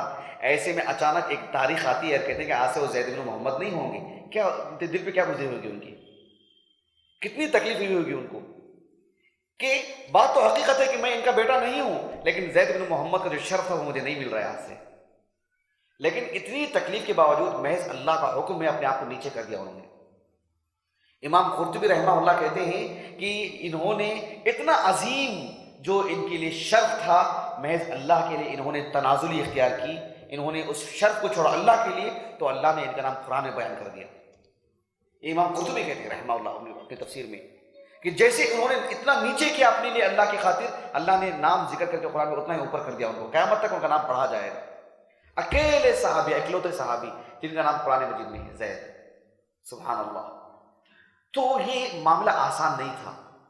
بہرحال میں ایک تاریخ میں نے آپ کو سنائی ہے، اب اس کے بعد میں آپ کو انشاءاللہ اس کے احکام بتلاؤں گا کہ اگر کوئی کسی اولاد کو اپنی نے اولاد بنا لیتے ہیں تو اس کے لیے کیا کرنا پڑے گا، کیا اس کو احکام جاننے ہیں. دیکھیں اسلام سبحان اللہ کسی قدم ہمیں بے سہارا نہیں چھوڑا ہے. اس موضوع سے متعلق بھی قرآن میں آیتیں ہیں، احکام ہیں. دنیا میں جتنے بھی مذاہب ہیں وہ مذاہب اپنی جگہ پر، لیکن زندگی کے ہر موڑ پہ، ہر رخ پہ، ہر مسئلے پہ آ کر کے انسان کی رہنمائی کریں، صاف اللہ کی طرف سے باتیں بتلائیں. کوئی مذہب آگے نہیں آ سکتا. اللہ سبحانہ و تعالیٰ نے اسی دین پہ رکھا ہے، اسی لیے اللہ نے ہمیں اس دین کو جو ہے ماننے کے لیے ضروری قرار دیا، اور اللہ کا احسان ہے کہ ہم اس دین کی پابند ہیں الحمدللہ. تو چلیے میں آپ کو بتلاتا ہوں. یہ جو ایک انسان کسی اور انسان کی اولاد کو اپنی اولاد بنا لیتا ہے، یہ حقیقت میں فطرت کے خلاف ہے. یہ حقیقت میں فطرت کے خلاف ہے. کسی کی اولاد کو اپنے لیے اولاد بنا لینا مستقل طور پر، گویا کہ ہمارا اپنا بیٹا، اور یہ فطری بات ہے. اپنی سگی اولاد کے لیے جو شفقت ہوتی ہے، جو محبت ہوتی ہے، جو دل اس کے لیے آتا ہے، محبت کے لیے، چاہت کے لیے، خرچ کرنے کے لیے، وہ کسی اور اولاد کے لیے وہ چیز نہیں آ پاتی. کسی نہ کسی وقت تانا دے گا، اس کو احسان جتلائے گا، وہ کسی طور پر بھی کہیں نہ کچھ بگاڑ ہو سکتا ہے. فطرت کے خلاف ہے. کسی کے اولاد کو اپنی سگی اولاد کبھی نہیں بنا سکتا، فطرت کے خلاف ہے. تو اللہ سبحانہ و تعالیٰ نے اس لیے اس سلسلے میں کہا صاف طور پر قرآن میں کہ ذالکم قولکم بافواہکم، بس یہ تمہاری منہ کی بات ہے، تم کچھ بھی بول دیں گے تو کچھ بھی ہو جائے گا، ایسا نہیں ہوگا۔ تم کسی کے بچے کو لے لے اور کہتے ہیں میری اولاد ہے، یہ میرا بچہ ہے، ایسا کیسے ہو سکتا ہے؟ ایسے نہیں ہونے والی بات ہے، فطرت کے خلاف ہے۔ اسی طرح یہ اللہ سبحانہ و تعالیٰ نے فطرت کے خلاف ہونے کی وجہ سے اس کو حرام قرار دیا ہے۔ نبی کریم صلی اللہ علیہ وسلم جس طرح سے اولاد بنا لی تھی زید کو، ویسے صحابہ میں سے اور بھی صحابہ تھے جنہوں نے کسی اور کے اولاد کو اپنے لیے اولاد بنا لیے تھے۔ آپ میں سے جانتے کوئی صحابہ میں سے کسی نے کسی کو اولاد بنا لی ہو؟ بہرحال ابو حذیفہ رضی اللہ عنہ بڑے جلیل القدر صحابی، انہوں نے بھی ایک شخص تھے جن کا نام تھا سالم، بڑے جلیل القدر صحابی، وہ بھی چھوٹی عمر کے تھے اور غلام بنا لیے گئے، لیکن انہیں اپنا بیٹا بنا لیا تھا پہلے۔ تو سالم ابن ابی حذیفہ کے نام سے جانتے تھے، سالم ابن ابی حذیفہ۔ جب اللہ کے رسول صلی اللہ علیہ وسلم نے زید ابن محمد کا نام کاٹا اور زید ابن حارثہ کہنے کو کہا اللہ کے رسول نے صلی اللہ علیہ وسلم، تو اسی وقت انہوں نے بھی سالم مولا حذیفہ کے نام سے مشہور ہوئے۔ اس سے قبل سالم ابن ابی حذیفہ یہ نام تھا۔ ان کی جو اہلیہ تھی ان کا نام تھا سہلہ رضی اللہ عنہا، تو انہوں نے ان کو بیٹا بنا لیا تھا۔ پھر یہ بڑی عمر کے تھے اور گھر میں آیا جایا کرتے تھے۔ ابو حذیفہ رضی اللہ عنہ کو بڑی تکلیف ہوئی کہ اب جب کہ وہ ہمارے منہ بولے بیٹا نہیں رہے، اب وہ ہمارے لیے وہ سگے اولاد کی طرح نہیں رہے، اس وجہ سے انہیں بڑی تکلیف ہوتی رہی۔ اس کے بعد ایک اور حکم دیا اللہ کے رسول نے صلی اللہ علیہ وسلم، وہ ہمارے موضوع سے خارج ہے، لیکن یہ پہلے سالم ابن ابی حذیفہ کے نام سے جانے جاتے تھے، بعد میں سالم مولا حذیفہ کے نام سے جانے گئے، ابو حذیفہ کے غلام۔ ام المومنین عائشہ رضی اللہ عنہا، انہوں نے بھی ایک عظیم عالم دین کو بیٹا بنا لیا تھا، معلوم ہے کون؟ ایک عظیم عالم دین کو، کبار تابعین میں سے ہیں وہ، ان کا نام تھا مسروق۔ کیا نام تھا ان کا؟ مسروق، بہت بڑے عالم دین کا بڑا حصہ ان کے واسطے سے ملا ہے ہم کو، ہمارے اساتذہ میں سے ہی وہ کئی واسطوں سے۔ مسروق ابن اجدع 60 پر 6 ہجری میں انتقال ہوا ان کا، بہت بڑے عالم دین، بچپن میں چوری ہو گئے تھے وہ، اسی لیے مسروق نام پڑا ان کا، بچپن میں کسی نے لے کے بھاگ گیا تھا، بعد میں جا کے ملے تو ان کو مسروق کہتے تھے ان کو۔ ام المومنین عائشہ رضی اللہ عنہ سے بہت چاہت تھی ان کو، بہت متاثر تھے ان سے، اور اپنی کنیت بھی ابو عائشہ رکھا، ام المومنین عائشہ سے خوش ہو کر کے، متاثر ہو کر کے رضی اللہ عنہ۔ ام المومنین عائشہ رضی اللہ عنہ بیٹی کی طرح پالتی تھی، بیٹی کی طرح رکھتی تھی ان کو۔ پھر بڑے ہو گئے، وہ عالم دین بنے، وہ بڑے عالم دین۔ ام المومنین عائشہ رضی اللہ عنہ کے 4 سال یا 6 سال کے بعد انتقال ہوا ان کا۔ تو یہ اس طرح سے صحابہ میں بھی یہ چیزیں تھیں۔ لیکن جو انسان کسی اور انسان کے اولاد کو جب اولاد بناتا ہے، اس کی 2 شکلیں ہوتی ہیں۔ ایک شکل یہ ہوتی ہے جیسے کوئی بچہ ہے، غریب بچہ ہے، یتیم ہے، اور یتیم غریب ہونا ضروری نہیں، بس یتیم ہے کہ اس کے والد کا انتقال ہو چکا ہے اس کی بلوغت سے پہلے۔ لیکن کبھی ایسا ہوتا ہے کہ اچانک کوئی حادثہ ہو گیا، کئی لوگ مارے گئے۔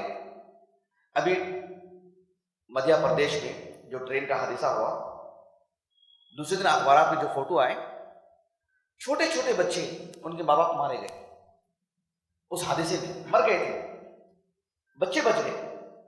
اب ایسے بچوں کا کیا ہوگا؟ ان کا پرسان حال کون ہوگا اگر ان کے خاندان والے لینے کے لیے تیار نہیں ہیں؟ ایسا ہوتا ہے کبھی کبھار، کبھی غیرت رہتی ہے لے لیتے ہیں، کبھی بے غیرت رہتی ہے چھوڑ دیتے ہیں۔ ایسے میں کوئی شخص لے کر کے انہیں پالتا ہے، لیتا ہے، ان کی کفالت کرتا ہے، ان کی تربیت کرتا ہے، ان کی ایمان کی حفاظت کرتا ہے۔ کبھی غیر مسلم بچے بھی مل جاتے ہیں، ایک مسلمان لے کے پال لیتا ہے، ان کے لیے جنت کا ذریعہ بن جاتا ہے۔ لیکن ہمارے مسلمانوں کے بچے اگر ایسے ہو جائیں، اللہ نہ کرے کوئی غیر مسلم لے کے چلا جائے، ایمان کیا ہوگا ان کا؟ تو ایسے میں ان بچوں کو لینا، ان بچوں کو لے کر کے پالنا، یہ ایک معاملہ ہوتا ہے۔ اسلام نے اس پر بہت حوصلہ دیا ہے، ایسا ہونا چاہیے، ان کی کفالت کرنا چاہیے، لیکن شرائط کے ساتھ، وہ آگے بتائیں گے شرائط، ایسا معاملہ ہونا چاہیے۔ لیکن دوسری صورت یہ ہوتی ہے کسی کی اولاد کو اپنی اولاد بنانے کا، کہ انسان کو، کسی شخص کو اولاد ہی نہیں رہتی ہے، وہ صاحب اولاد ہی نہیں رہتا ہے۔ ایسے میں کبھی اسپتال جا کر کے یا کسی کو منع کر کے یا کسی اپنے بھائی بہنوں کے ہی بچوں کو لے کر کے ایسے کر کے کسی کے بچے کو لے لیتے ہیں اور انہیں اپنی اولاد بنا لیتے ہیں مستقل اپنی اولاد. اسلام میں یہ حرام ہے, یہ شکل اسلام میں حرام ہے. غریب بچوں کی, یتیم بچوں کی کفالت کرنا یہ مطلوب ہے اسلام میں, اس کو سراہا گیا ہے, اس کی جنت کی بشارت دی گئی ہے. صرف جنت کی بشارت نہیں بلکہ جنت میں رسول اللہ صلی اللہ علیہ وسلم کی قربت نصیب ہوگی, اس کو قریب ہوگا اللہ کے رسول وہ شخص صلی اللہ علیہ وسلم. وہ یتیم کے متعلق مستقل ایک موضوع ہے, لیکن یتیم کی کفالت کرنے کے وقت میں بھی کچھ شرائط ہے کہ ان بچوں کے ساتھ اس کا برتاؤ کیا ہو, کس طرح سے. لیکن بالخصوص جو شخص اولاد بنانے کی نیت ہی سے کسی کے بچے کو لے لیتا ہے, ایسا ہوتا ہے, تو ایسے وقت میں اسلام نے اس کو مستقل حرام قرار دیا کہ ایک شخص کسی اور شخص کی اولاد کو اپنی اولاد کسی طور پر بھی نہیں بنا سکتا. یہ تو اسلام میں مطلقاً حرام ہے. لیکن پالنا پرورش کرنا ایک الگ چیز ہے, لیکن اپنی اولاد بنا لینا, کل کے دن وہ میری اولاد ہوگی, کسی کا حق نہیں ہوگا اس پر, یہ بنا لینا یہ اسلام میں حرام ہے. متوجہ ہو گئے؟ لیکن اس طرح کے غریب بچوں کی پرورش کرنا, بالخصوص ضروری نہیں کہ غریب ہو, اچھی خاصی حالت میں بھی اچانک کچھ حالات ہو گئے, بچے بے سہارا ہو گئے, بچوں کو لے کے پرورش کرنا, پالنا, انہیں پڑھانا مطلوب ہے اسلام میں, ہونا چاہیے, لوگ آگے بڑھے, ہونا چاہیے اسلام میں. لیکن ان کو اپنی اولاد بنا لینا یہ اسلام میں حرام ہے. اچھی طرح بات واضح ہو گیا آپ کو. لیکن جو لوگ صاحب اولاد ہوں یا بالخصوص صاحب اولاد نہیں ہیں, کسی کے اولاد کو لے کر کے اپنے گھر میں رکھتے ہیں, انہیں پالتے پوستے ہیں, انہیں پڑھاتے ہیں, یا کوئی ایسا لڑکا ہے یا لڑکی ہے جس کے ماں باپ کون ہے نہیں معلوم, یا جو ہیں تب بھی جو ہے کچھ اور حادثے کی وجہ سے ہمارے گھر میں ہم نے اسے پال لیا ہے, تو اس کے لیے کچھ شرائط ہیں, کچھ اصول ہیں, کچھ ضوابط ہیں, وہ پیش نظر ہونی چاہیے. ان میں سے کیا کیا ضوابط ہیں وہ میں آپ کے سامنے رکھوں گا.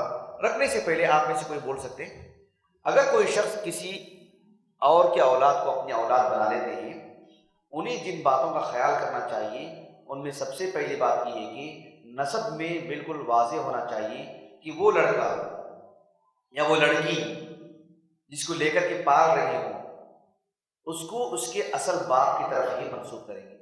اس کو اصل باپ کی طرف, جو اس کا اصل باپ ہے اسی کے نام سے ہم نے لے کر کے پالا ہے, لیکن ہمارے نام سے منسوب نہیں ہوگی, وہ اس کے نام کے آگے اس کے باپ جو اصل باپ ہے اسی کا نام لکھا ہوا ہوگا. اللہ تعالیٰ نے قرآن مجید میں فرمایا ما جعل اللہ لرجل من قلبین فی جوفہ وما جعل ازواجکم اللائی تظاہرون منہن امہاتکم. اس کے بعد دیکھیں وما جعل ادعیاءکم ابناءکم ذالکم قولکم بافواہکم واللہ یقول الحق وہو یہدی السبیل. اس کے بعد اللہ نے فرمایا ادعوہم لآبائہم هو اقسط عند اللہ فإن لم تعلموا آباءهم فإخوانكم في الدين ومواليكم وليس عليكم جناح فيما أخطأتم به ولكن ما تعمدت قلوبكم وكان الله غفورا رحيما. یہ سورۃ الاحزاب کی ابتدائی آیات ہیں, آیت نمبر 4 اور 5 میں اللہ تعالیٰ نے کہا تم جس شخص سے متعلق, جس لڑکے سے متعلق محض دعویٰ کر لیتے ہو کہ یہ ہماری اپنی اولاد ہیں, وہ تمہاری اولاد نہیں بن جائے گی, وہ تمہاری اپنی سگی اولاد نہیں بن جائے گی. تمہارے اوپر ضروری ہے کہ اس کا جو اصل باپ ہے اس کی طرف اس کو منسوب کریں. اگر آپ کو نہیں معلوم ہے کہ ان کے اصل باپ کون ہیں تو آپ کے وہ دینی بھائی ہیں, انما المؤمنون اخوہ, وہ آپ کے دینی بھائی ہیں, بس اتنا ہی. آپ ان کی پرورش کر رہے ہیں, آپ سے عمر میں چھوٹے ہیں, بس آپ کے دینی بھائی ہیں, وہ آپ کی سگی اولاد نہیں ہو سکتی, آپ کا خون نہیں ہے. وہ اولاد ایسے نہیں بنائی جاتی. اگر اولاد ایسی بنائی جاتی ہے تو دنیا میں کوئی بھی بے اولاد نہیں رہے گا, کوئی بھی شخص, دنیا کے سارے لوگ صاحب اولاد بن جائیں گے. ایسا نہیں ہوگا, پھر اللہ تعالیٰ کی قدرت کا مظہر ہی نہیں ہوگا اس میں, اللہ تعالیٰ کے اختیارات والی بات نہیں رہے گی اس میں. یہ اللہ کی قدرت کا مظہر ہے, وہ جس کو چاہے گا دے گا وہ. اگر ایسا ہوتا تو لوگ بولتے کہ مجھے 2 بیٹے چاہیے, 2 بیٹیاں چاہیے مجھے, کہاں سے لا کے دو, آرام سے خرید لیتا اور رکھ لیتا اپنے لیے. وہ اللہ نے کہا کہ انہ علیم قدیر، اللہ علیم ہے، جس کو کتنا دینا اتنا ہی دے گا، نہیں دینا ہے نہیں دے گا، خوب دینا ہے خوب دے گا، لڑکے دینا ہے لڑکیاں دے گا، یا لڑکے دینا صرف لڑکے دے گا رب العالمین، یا دو بھی ملا کے دے گا، یا کچھ بھی نہیں دے گا. سبحان اللہ، یہ اللہ کی علم اور اللہ کی قدرت کا مظہر ہے. ایسے کیسے ہو سکتا ہے کہ کسی کو کوئی بھی اولاد بنا لے؟ نہیں ہو سکتا. انسان کی عاجزی معلوم ہونی چاہیے کہ وہ صاحب اولاد نہیں ہے، وہ اس کا بیٹا نہیں ہے، اللہ نے اسے اولاد سے نہیں نوازا ہے. جیسے کسی کو نوازا ہے اس کو نہیں نوازا ہے، وہ اللہ کی قدرت کا ایک مظہر، یہ بھی اللہ کی قدرت کا ایک مظہر معلوم ہونا چاہیے. تو کوئی بھی کسی کی اولاد کو لے کر کے نہیں پال سکتا، اسے اپنی سگی اولاد نہیں بنا سکتا. اسی لیے اللہ تعالیٰ نے کہا ادعوہم لآبائہم هو اقسط عند اللہ، ان کو ان کے باپ کے نام کے ساتھ بلاؤ، یہ زیادہ انصاف ہے، انصاف والی بات ہے اللہ کے پاس. نہیں معلوم ہے آپ کو تو آپ بول دیجئے ان کے عبداللہ عبد الرحمن نام رکھ دیجئے. کسی کا نام آمینہ ہے لڑکی کا، آمینہ بنت عبداللہ. کسی کا نام آپ نے عبداللہ رکھا، عبداللہ ابن عبد الرحمن نام لکھا دیجیے. آپ بات ہو گئی وہاں پہ. نام نہیں جانتے ان کے والد کا، کہاں سے ملی اولاد نہیں معلوم، بس آپ نے لے لی ہی، لیکن آپ اپنی طرف اسے منسوب کسی طور پر بھی نہیں کر سکتے، حرام ہوگا. اور یہ حرام کتنا سخت ہے معلوم، بڑی سخت وعیدیں آئی ہیں اس میں. آیت کریمہ کے اندر ہی ڈانٹ دیا گیا ہے. اللہ کے رسول علیہ السلام کو مستقل طور پر آیتیں نازل کی گئی کہ آپ انہیں اپنی اولاد نہیں بنا سکتے، وہ تمہاری سگی اولاد نہیں ہے. اب دیکھو ایک حدیث مبارکہ ملاحظہ کیجیے آپ. سعد بن ابی وقاص رضی اللہ عنہ کہتے ہیں، یہ حدیث متفق علیہ ہے. سعد بن ابی وقاص صحابی رسول معلوم ہے نا. سعد بن ابی وقاص رضی اللہ عنہ کہتے ہیں کہ اللہ کے رسول صلی اللہ علیہ وسلم نے کہا، اور میں کسی واسطے سے نہیں، میرے کانوں نے براہ راست سنا اللہ کے رسول کی اس بات کو صلی اللہ علیہ وسلم. وہ کیا ہے بات؟ من ادعا ابا فی الاسلام غیر ابیہ یعلم انہ غیر ابیہ فالجنت علیہ حرام. اللہ کے رسول صلی اللہ علیہ وسلم نے کہا، جو شخص اسلام قبول کر لینے کے بعد ایک مسلمان اپنے باپ کے علاوہ کسی اور باپ کی طرف منسوب کر لیتا ہے اپنے آپ کو، میں اپنے سگے باپ کے علاوہ کسی اور کی طرف میں منسوب کر لے رہا ہوں والعیاذ باللہ. اور پھر یعلم انہ غیر ابی، اور جانتا بھی ہے کہ میں جس کی طرف منسوب ہوں یہ حقیقی معنوں میں میرے باپ نہیں ہے. میرے باپ تو وہ تھے، یہ تو میرے سگے باپ نہیں ہے. میرے حقیقی باپ کون ہے چلو مان لو، معلوم نہیں، لیکن یہ جو ہے یہ تو میرے سگے باپ نہیں. پھر بھی انہی کی طرف اپنے آپ کو منسوب کرتے ہیں. تو آپ صلی اللہ علیہ وسلم نے فرمایا فالجنت علیہ حرام، جنت ان کے لیے حرام. اللہ اکبر. تو کم از کم ایک لڑکا یا لڑکی جب بڑی عمر کے ہو جائیں، انہیں یہ احکام معلوم ہو تو وہ کم از کم ان کو سمجھانا چاہیے جنہوں نے انہیں اولاد بنا لی. ہو سکتا ہو ان کے پاس علم نہ ہو، تعلیم نہ ہو، کسی نے سمجھایا نہ ہو، کسی نے بتلایا نہ ہو، لیکن وہ جانتے بوجھتے بھی اگر ایسا کر رہے ہیں، کسی کی اولاد کو لے کے اپنی طرف منسوخ کر لیے اور انہیں بتلایا بھی نہیں کہ تمہارے ماں باپ کون ہیں، کل قیامت میں یہ لوگ پکڑے جائیں گے. نسب نامہ میں بگاڑ لا رہے ہیں یہ لوگ، نعوذ باللہ. لیکن یہ نہیں معلوم تھا، اتنے دنوں سے کاغذات میں نام آ گئے ہیں، لیکن کم از کم کاغذات میں نکالنا ایک دوسری بات ہے. کم از کم معاشرے میں تو نام عام ہو جانا چاہیے، یہ فلاں ابن فلاں نہیں ہے، یہ فلاں ابن فلاں تھے، یہ نام ہونا چاہیے. اللہ کے رسول صلی اللہ علیہ وسلم کی ایک اور حدیث مبارکہ جسے امام ابو داؤد رحمہ اللہ نے اپنی سنن ابی داؤد میں لے کر آئے ہیں کتاب الادب میں، اور شیخ البانی رحمہ اللہ نے اس حدیث کو صحیح قرار دیا ہے. آپ علیہ السلام کے ایک صحابی انس بن مالک رضی اللہ عنہ جانتے ہیں آپ لوگ؟ انس بن مالک رضی اللہ عنہ آپ صلی اللہ علیہ وسلم کے انتقال کے بعد کہاں چلے گئے تھے؟ کویت گئے تھے نا، دبئی گئے تھے، کہاں گئے تھے؟ انس بن مالک رضی اللہ عنہ آپ صلی اللہ علیہ وسلم کے انتقال کے بعد مدینے میں تھے، نہیں کہیں اور چلے گئے تھے.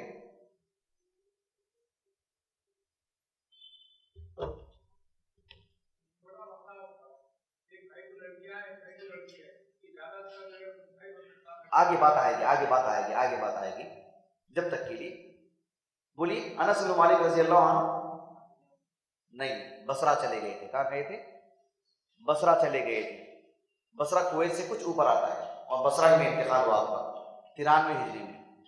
انس بن مالک رضی اللہ عنہ کہتے ہیں کہ میں نے رسول اللہ صلی اللہ علیہ وسلم کو یہ کہتے ہوئے سنا، من ادعا الی غیر ابی، جو شخص اپنے سگے باپ کے علاوہ کسی اور باپ کی طرف منسوب کر لیتا اپنے آپ کو، دعویٰ کر لیتا کہ میں ان کا بیٹا ہوں، او انتمى الى غیر موالی، اس کا جو اصل آقا ہے اس کو چھوڑ کر کسی اور کی طرف اپنے آپ کو منسوب کر لیتا ہے، فعلیہ، اللہ اکبر، دیکھیں آپ، فعلیہ لعنت اللہ المتتابعہ، اس پر مسلسل اللہ کی لعنت ہوتی رہے گی، مسلسل،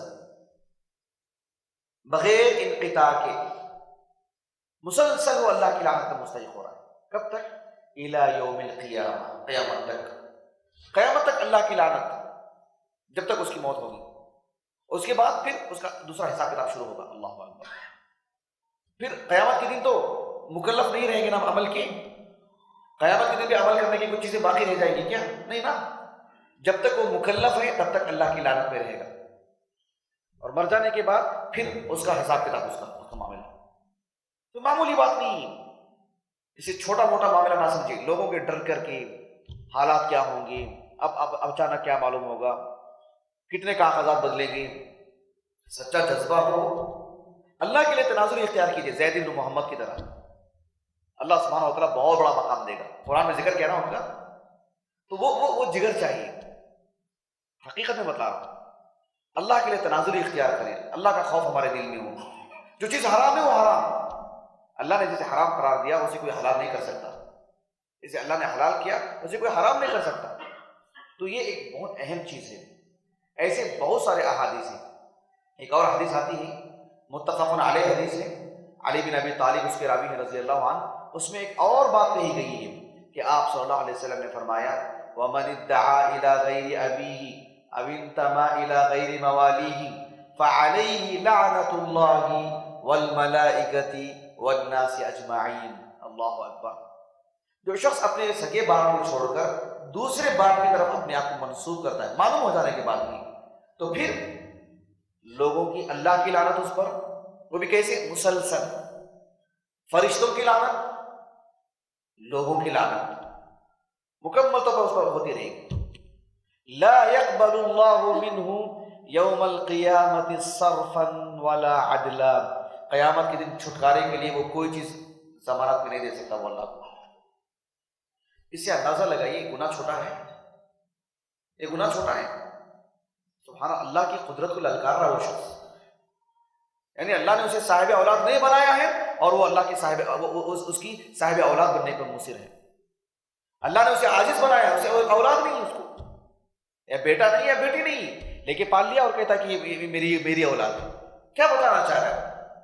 ارے فرعون نے کہا تھا انا ربکم الاعلی، اور اپنے لیے اولاد پیدا کرنے پہ قادر نہیں، اپنے لیے، دوسروں کے لیے چھوڑو، خود اولاد سے محروم، اور وہ کیا کسی کی اولاد رکھے، کس کو تماشا دکھانا ہے کہ میں صاحب اولاد ہوں، اللہ اکبر، دیکھ رہے ہیں اللہ نے قرآن میں پول کھول دی اس کی، وہ صاحب اولاد نہیں تھا، سب کچھ ہے لیکن اولاد پیدا کرنے کی سکت نہیں اس میں، تو اس طرح سے جسے اللہ تعالیٰ نے اپنی قدرت بتلانا چاہتا ہے کہ وہ اولاد کے قابل نہیں ہے کسی طور پر بھی، سب کچھ چیزیں ہونے کے باوجود بھی اللہ کا ارادہ نہیں ہے کہ اسے اولاد ہو، پھر بھی کوئی کسی کے اولاد کو لے کے پالتا اور کہتا کہ یہ میرا ہی بیٹا ہے، تو سبحان اللہ کتنی بڑی بات ہے، اللہ اکبر، وہ اللہ کے لیے کیا ثابت کرنا چاہتا ہے، تو مجھے اولاد نہیں دے گا تو میں ایسے کر لوں گا، تو ایسے ہی جس نے کہا تھا نہیں وَإِذْ قَالَ إِبْرَاهِيمُ رَبِّي أَرِنِي وَإِذْ قَالَ إِبْرَاهِيمُ رَبِّيَ الَّذِي يُحْيِي وَيُمِيتُ قَالَ أَنَا أُحْيِي وَأُمِيتُ، اللہ ابراہیم علیہ السلام نے کہا نا نمرود سے میرا رب تو وہ ہے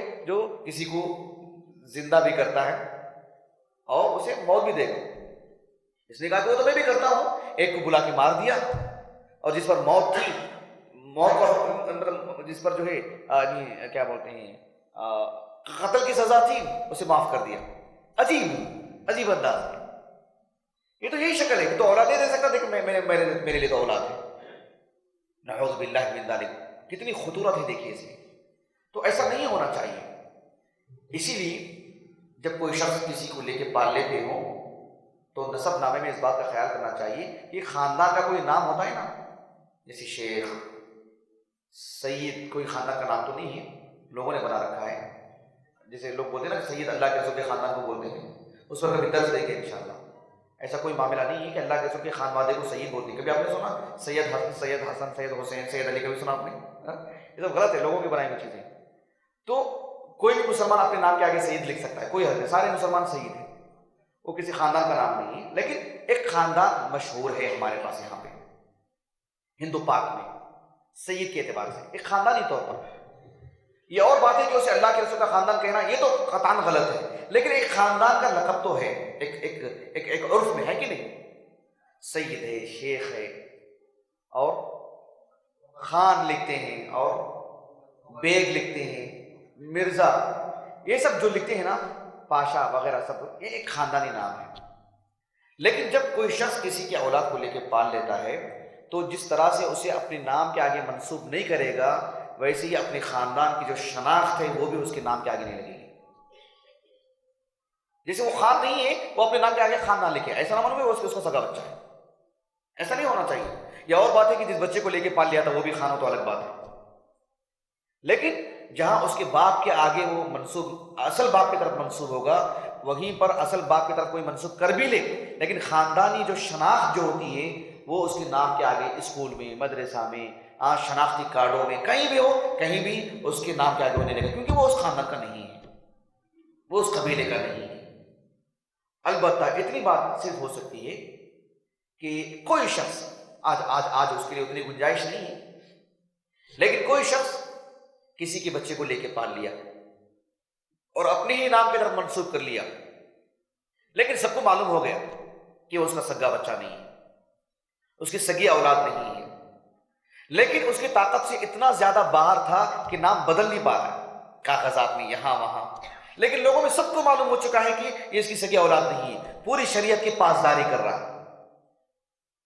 تو اس حد تک معلوم ہو گیا ہے لوگوں کو، صرف شہرت کی وجہ سے یہ نام مشہور ہو گیا جو اس باپ کی طرف ہو گیا ہے، تو اس میں کوئی حرج نہیں ہے۔ اس کی دلیل یہ ہے کہ اللہ کے رسول صلی اللہ علیہ وسلم کے زمانے میں ایسے بہت سارے لوگ تھے جس کو کسی نے لے کے پال لیے تھے، منہ بولا بیٹا۔ ان میں سے ایک معروف صحابی تھے جن کا نام تھا مقداد۔ کیا نام تھا؟ میم پر کسرہ، قاف ساکن، دال پھر الف اور دال، مقداد۔ معروف صحابی رسول، معروف صحابی رسول۔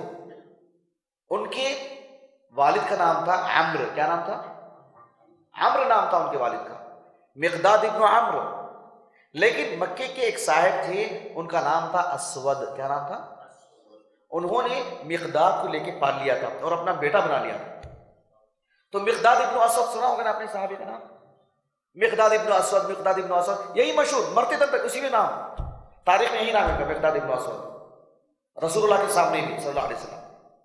اور مقداد ابن اسود رضی اللہ عنہ کی بیوی کون ہے جانتے ہیں آپ؟ اللہ کے رسول صلی اللہ علیہ وسلم کی چچیری بہن۔ آپ علیہ السلام کے ایک چچا تھے جن کا نام تھا زبیر۔ کیا نام تھا؟ ان کی بیٹی تھی غباع، غباع بنت زبیر۔ زباع سے بیاہ ہوئی تھی، ان کی شادی ہوئی تھی۔ تو آپ علیہ السلام کی بہنوئی تھی وہ مقداد، سب کو معلوم وہ مقداد ابن عمرو ہے، مقداد ابن اسود نہیں۔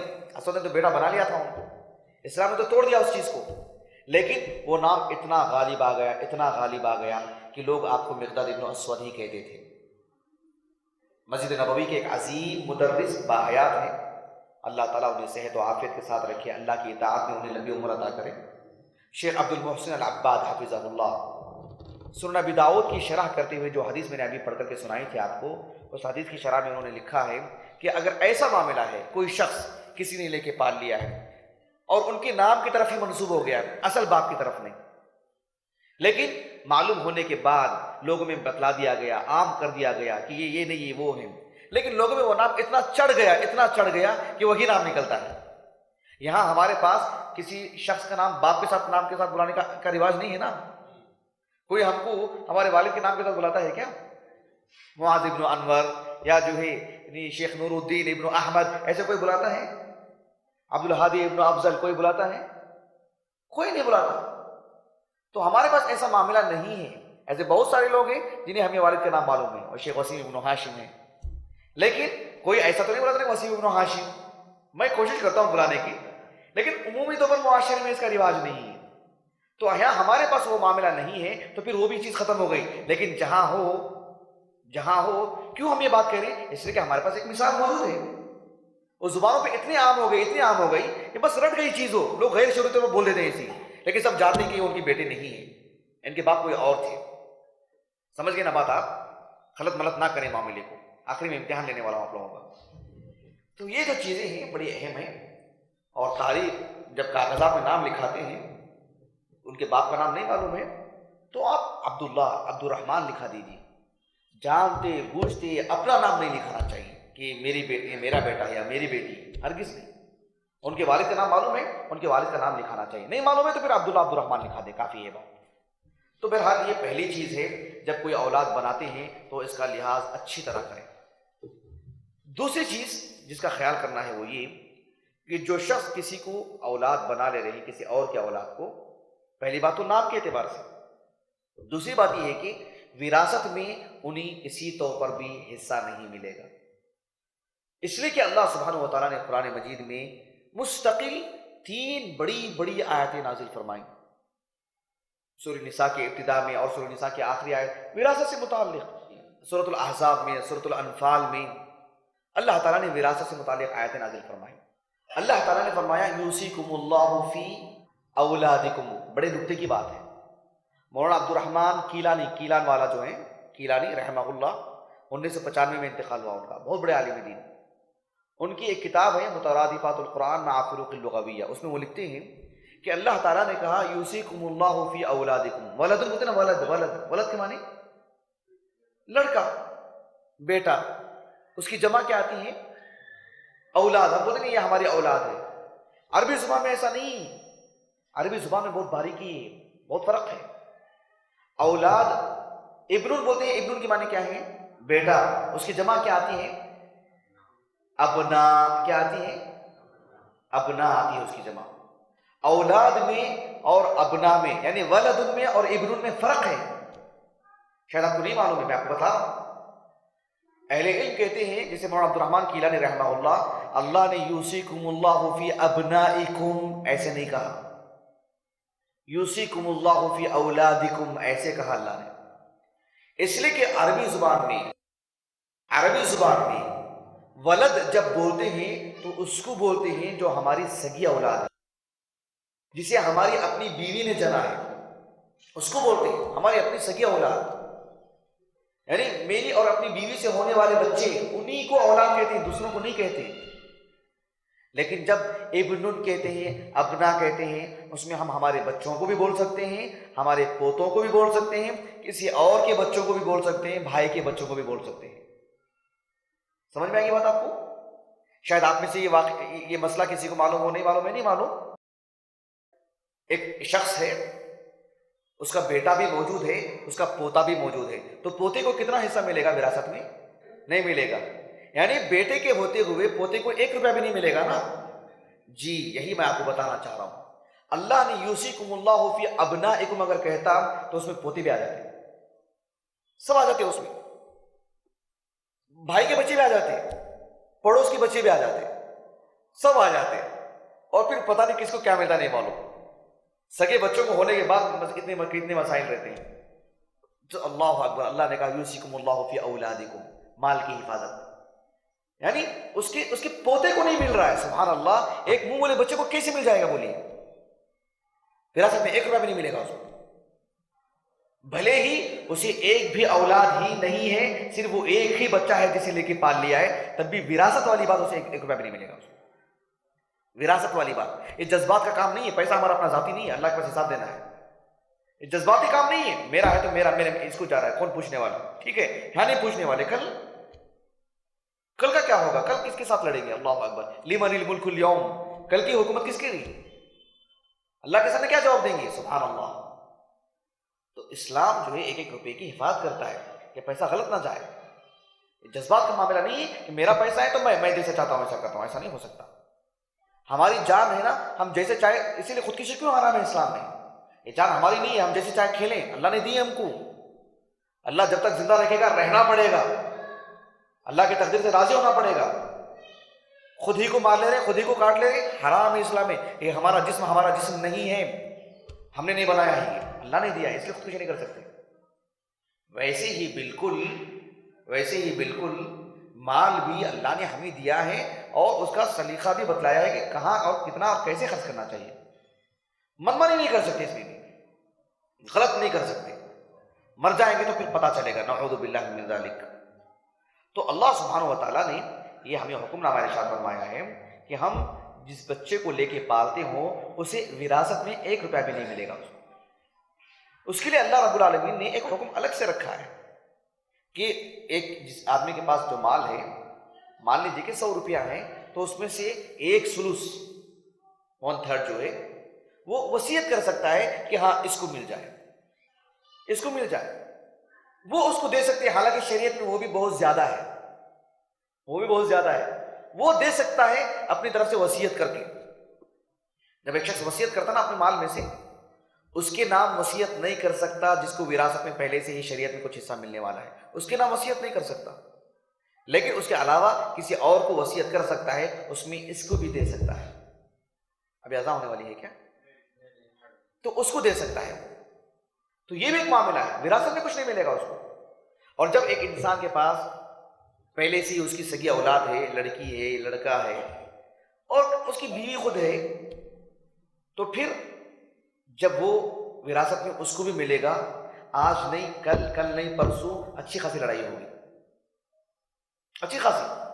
اس پر انگلیاں اٹھائی جائیں گی، کہاں تھے آپ، کہاں سے کہاں آ گئے، اور آپ کی جیب میں یوں ہی مل جانے کچھ پیسے. کچھ نہ کچھ اس کو جو داغدار کیا جائے گا، اس کی شخصیت پر، اس کی عزت نفس پر حملہ کیا جائے گا. اس پر نہیں ہوگا تو کم از کم اس کی اولاد اسے نہیں بخشے گی. یہ معاملہ ہوگا. اسی لیے اسلام نے پہلے ہی دن سے اس پر پابندی لگا دی. وصیت کا معاملہ وہ ایک الگ ہے، وہ اس کو بھی دے سکتا ہے، کسی اور کو بھی دے سکتا ہے. ہاں، بچوں کو وراثت میں مل گیا جو سگی اولاد ہے، انہوں نے چونکہ بچپن سے ہی ہمارے باپ کے ساتھ رہا ہے، انہوں نے اپنی جانب سے جب اپنا حق مل جانے کے بعد کچھ دے دیا، ان کا اپنا معاملہ ہے، ان کی اپنی مہربانیاں ہیں. لیکن ان کی وراثت میں جو ملے گا وہ انہی کے نام جائے گی، وہ پیسہ 1 روپیہ بھی اس کے نام نہیں آئے گا. معاملہ جذبات کا نہیں ہے، یہ ایک طرح سے ایک پیار سے سمجھانے والی بات نہیں، یہ آرڈر ہے اللہ کا، ماننا ہی پڑے گا. نہیں مانیں گے تو ان پیسوں کا حساب دینا پڑے گا اس کو، لینے والے کو بھی دینے والے کو بھی. دو لوگوں کو رضامندی سے کوئی چیز حلال نہیں ہو جاتی. بات واضح ہو گیا آپ کو؟ رشوت دینے والا بھی خوش ہے، رشوت لینے والا بھی خوش ہے، تو پھر وہ عمل اچھا نہیں بن جاتا. دونوں خوش ہیں بول کر.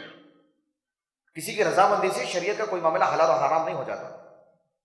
تو یہ چیز ہے کہ کسی طور پر بھی یہ اس کو وراثت میں یہ چیز نہیں ملے گی. اللہ سبحانہ و تعالیٰ نے وراثت سے متعلق کئی آیتیں نازل فرمائی. تیسری چیز وہ یہ ہے کہ اگر کسی نے کسی کی اولاد کو اپنی اولاد بنا لی ہے، یعنی مطلب لے کے پال لی ہے، ایک تو اس کے نسب نامے کی حفاظت ہونی چاہیے، مال کی حفاظت ہونی چاہیے، ساتھ میں پردہ، یہ تیسرا معاملہ ہے، پردے کا اہتمام ہونا چاہیے. اگر کسی نے لڑکے کو لے کر پال لیے ہوں، لڑکا جیسے جیسے بڑا ہوگا، وہ جو خاتون جو تھی نا گھر میں، اس سے پردہ ضروری ہے. اس کے لیے اس سے بے پردہ نہیں ہو سکتا. یہ اور بات ہے کہ جب بچپن میں اس بچے کو لی اور اس خاتون نے اسے دودھ پلائی ہو تو ایک الگ معاملہ، رضاعت کا معاملہ الگ ہے. رضاعت سے متعلق ایک الگ ہی موضوع ہے، تفصیلی موضوع، وہ کبھی بیان کیا جائے گا باذن اللہ تعالی. اگر ایسا معاملہ ہے تو پھر وہاں پردہ نہیں رہے گا. پردہ اس خاتون سے بھی نہیں رہے گا جو ایک ماں کا رول ادا کر رہی ہے، اور اس کی لڑکیوں سے بھی پردہ نہیں رہے گا اگر دودھ پلانے کے بعد. لیکن رضاعت کا مسئلہ نہیں ہے تو پھر جس نے بچے کو لے کے پال لیے ہوں وہ خاتون اسے پردہ کرے گی. اس کی دیگر لڑکیاں ہیں، وہ لڑکیاں بھی اس لڑکے سے پردہ کریں گے. اجنبی ہیں وہ بھائی بہن نہیں ہیں. انہیں ایک بستر میں کیا، ایک گھر میں بھی رہنے کے لیے بہت دشواری ہوگی، آسان معاملہ نہیں ہے. لڑکی کو لے کر کے پال لیے ہوں، لڑکی جیسے جیسے بڑی ہو رہی ہے، وہ جو باپ کی حیثیت سے جو اس کے ساتھ ہے وہ حقیقی باپ نہیں ہے اس کا، وہ پردہ کرے گا اس لڑکی کے ساتھ، مکمل پردہ، ایک اجنبی کی طرح. اچھی طرح بات واضح ہو گئی. اسلام ایسے چور دروازے کھول کے نہیں دیتا ہے، باپ ہی نہ ہے، بڑا ہی نہ ہے، ایسے اسلام ایسا سمجھوتا نہیں کرتا. نہایت پاکیزہ، نہایت اخلاق والا دین. یعنی اسلام ہمیں ایسا بنانا چاہتا ہے کہ ہمارے سامنے نہیں، ہمارے پیٹھ پیچھے بھی کوئی ہمارے خلاف انگلی نہ اٹھائے، ہمارے خلاف کچھ نہ بولے، ہماری شخصیت پیٹھ پیچھے بھی داغدار نہ ہو۔ اسلام ہمیں ایسا بناتا ہے۔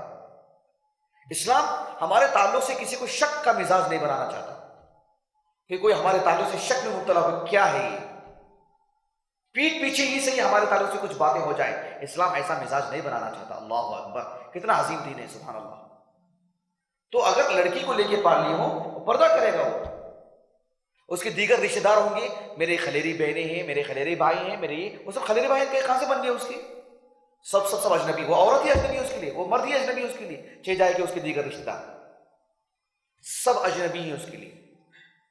بہت محتاط رہنے کا معاملہ ہے۔ اچھی طرح بات سمجھ میں آ رہا ہے الحمدللہ۔ اللہ کہ رضاعت کا معاملہ ہو چکا ہے تو پھر اس لڑکی سے وہ شخص پردہ نہیں کرے گا اگر رضاعت کا معاملہ ثابت ہو گیا ہے تو، بصورت دیگر نہیں ہوگا۔ تو یہ پردے کا جو معاملہ ہے نہایت اہم معاملہ۔ آج ہمارے پاس پردے کی جو حیثیت کہاں رہ گئی؟ بولیے، پردے کی حیثیت کہاں رہ گئی؟ یعنی غیرتیں ختم ہو گئی، نعوذ باللہ۔ ہماری بیوی کو جو چاہتا ہے دیکھ لے سکتا ہے۔ اللہ اکبر، اللہ اکبر۔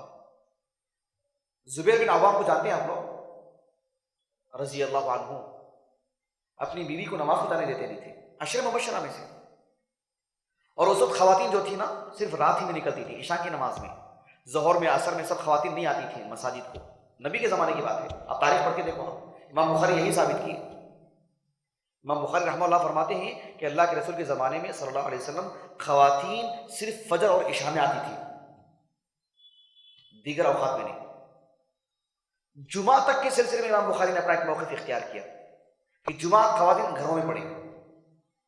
خیر اجازت ہے، ایک الگ معاملہ، میں وہ نہیں کہنا چاہ رہا ہوں۔ خواتین آ سکتی ہیں اہتمام کے ساتھ، پورے بندوبست کے ساتھ، کوئی محرم انہیں لا کے چھوڑتا ہے، ان کی عزت و آبرو محفوظ ہے، یہ سب اجازت ہے اسلام میں۔ لیکن ایک غیرت کی بات کر رہا ہوں میں۔ زبیر بن عوام رضی اللہ عنہ جانتے ہیں آپ، اپنی بیوی کو منع کرتے تھے، باہر مت جاؤ، باہر مت جاؤ، نماز کو بھی عشاء میں، مطلب ایک غیرت ایک شوہر کی۔ تو بولتے کیا ہے اس میں مسئلہ، اندھیرا ہے، رات ہے۔ تو زبیر بن عوام رضی اللہ عنہ جانتے ہیں کیا کیا انہوں نے، آپ تعجب کریں گے، آپ تعجب کریں گے۔ آپ ان کی بیوی جب جا رہی تھی تو پیچھے سے بس ان کے قریب سے جو اسے چھو کے چلے گئے، چھو کے چلے گئے اسے خود ہی۔ ان کی بیوی دوسرے دن سے گئی نہیں، مرد جو ہے کہیں لگ جاتے ہیں، اس وجہ سے نہیں گئی وہ دوسرے دن سے۔ زبیر بن عوام رضی اللہ عنہ نے خود کہا کہ میرا کام تو پورا ہو گیا۔ اندازہ لگائیے ایک مرد کی غیرت دیکھو آپ، اللہ اکبر۔ نہیں کیسے ہم برداشت کرتے ہیں، میری بیوی کو کوئی دے دے، کیسے میں برداشت کروں؟ نہیں نعوذ باللہ، ہم برداشت نہیں کر پائیں گے کہ ہماری بیوی کو دور سے کسی بھی مناسبت سے، اللہ ہے کہ ہماری طاقت سے باہر ہو، سفر کا معاملہ ہو، کوئی اور چیز ہو، اسپتال جانا ہو، کچھ اور ضروریات ہو، پورے بندوبست کے ساتھ، لیکن اتنی سستی بن جائے میری بھی کہ کوئی بھی دیکھ لے، کیسی بھی دیکھ لے، پردے ہی میں سے ہی۔ اتنا سستا نہیں کرنا چاہیے معاملہ۔ لیکن ہمارے خواتین کے ساتھ، ہماری بیویوں کے ساتھ ہم نے اتنا چھوٹا معاملہ کر رکھا ہے، اتنی سستی بنا دی ہم نے ہمارے عورتوں کو، ہماری بیویوں کو، کہ وہ دیکھ کے پہچان لیں یہ فلاں کی بیوی، یہ ان کی بیوی، یہ ان کی۔ اللہ اکبر، غیرت پیدا کریں، یہ بہت اہم چیز ہے۔ تو گھروں کے اندر پردے کا غیر معمولی اہتمام ہونا چاہیے۔ اور خاندان سے متعلق یہ سب تین چیزیں جو میں نے آپ کے سامنے رکھی ہیں، کہ ایک نسب سے متعلق، ایک وراثت سے متعلق، اور تیسری چیز پردے سے متعلق غیر معمولی اہتمام ہونا چاہیے۔ سبحانک اللہم و بحمدک، اشہد ان لا الہ الا انت، استغفرک۔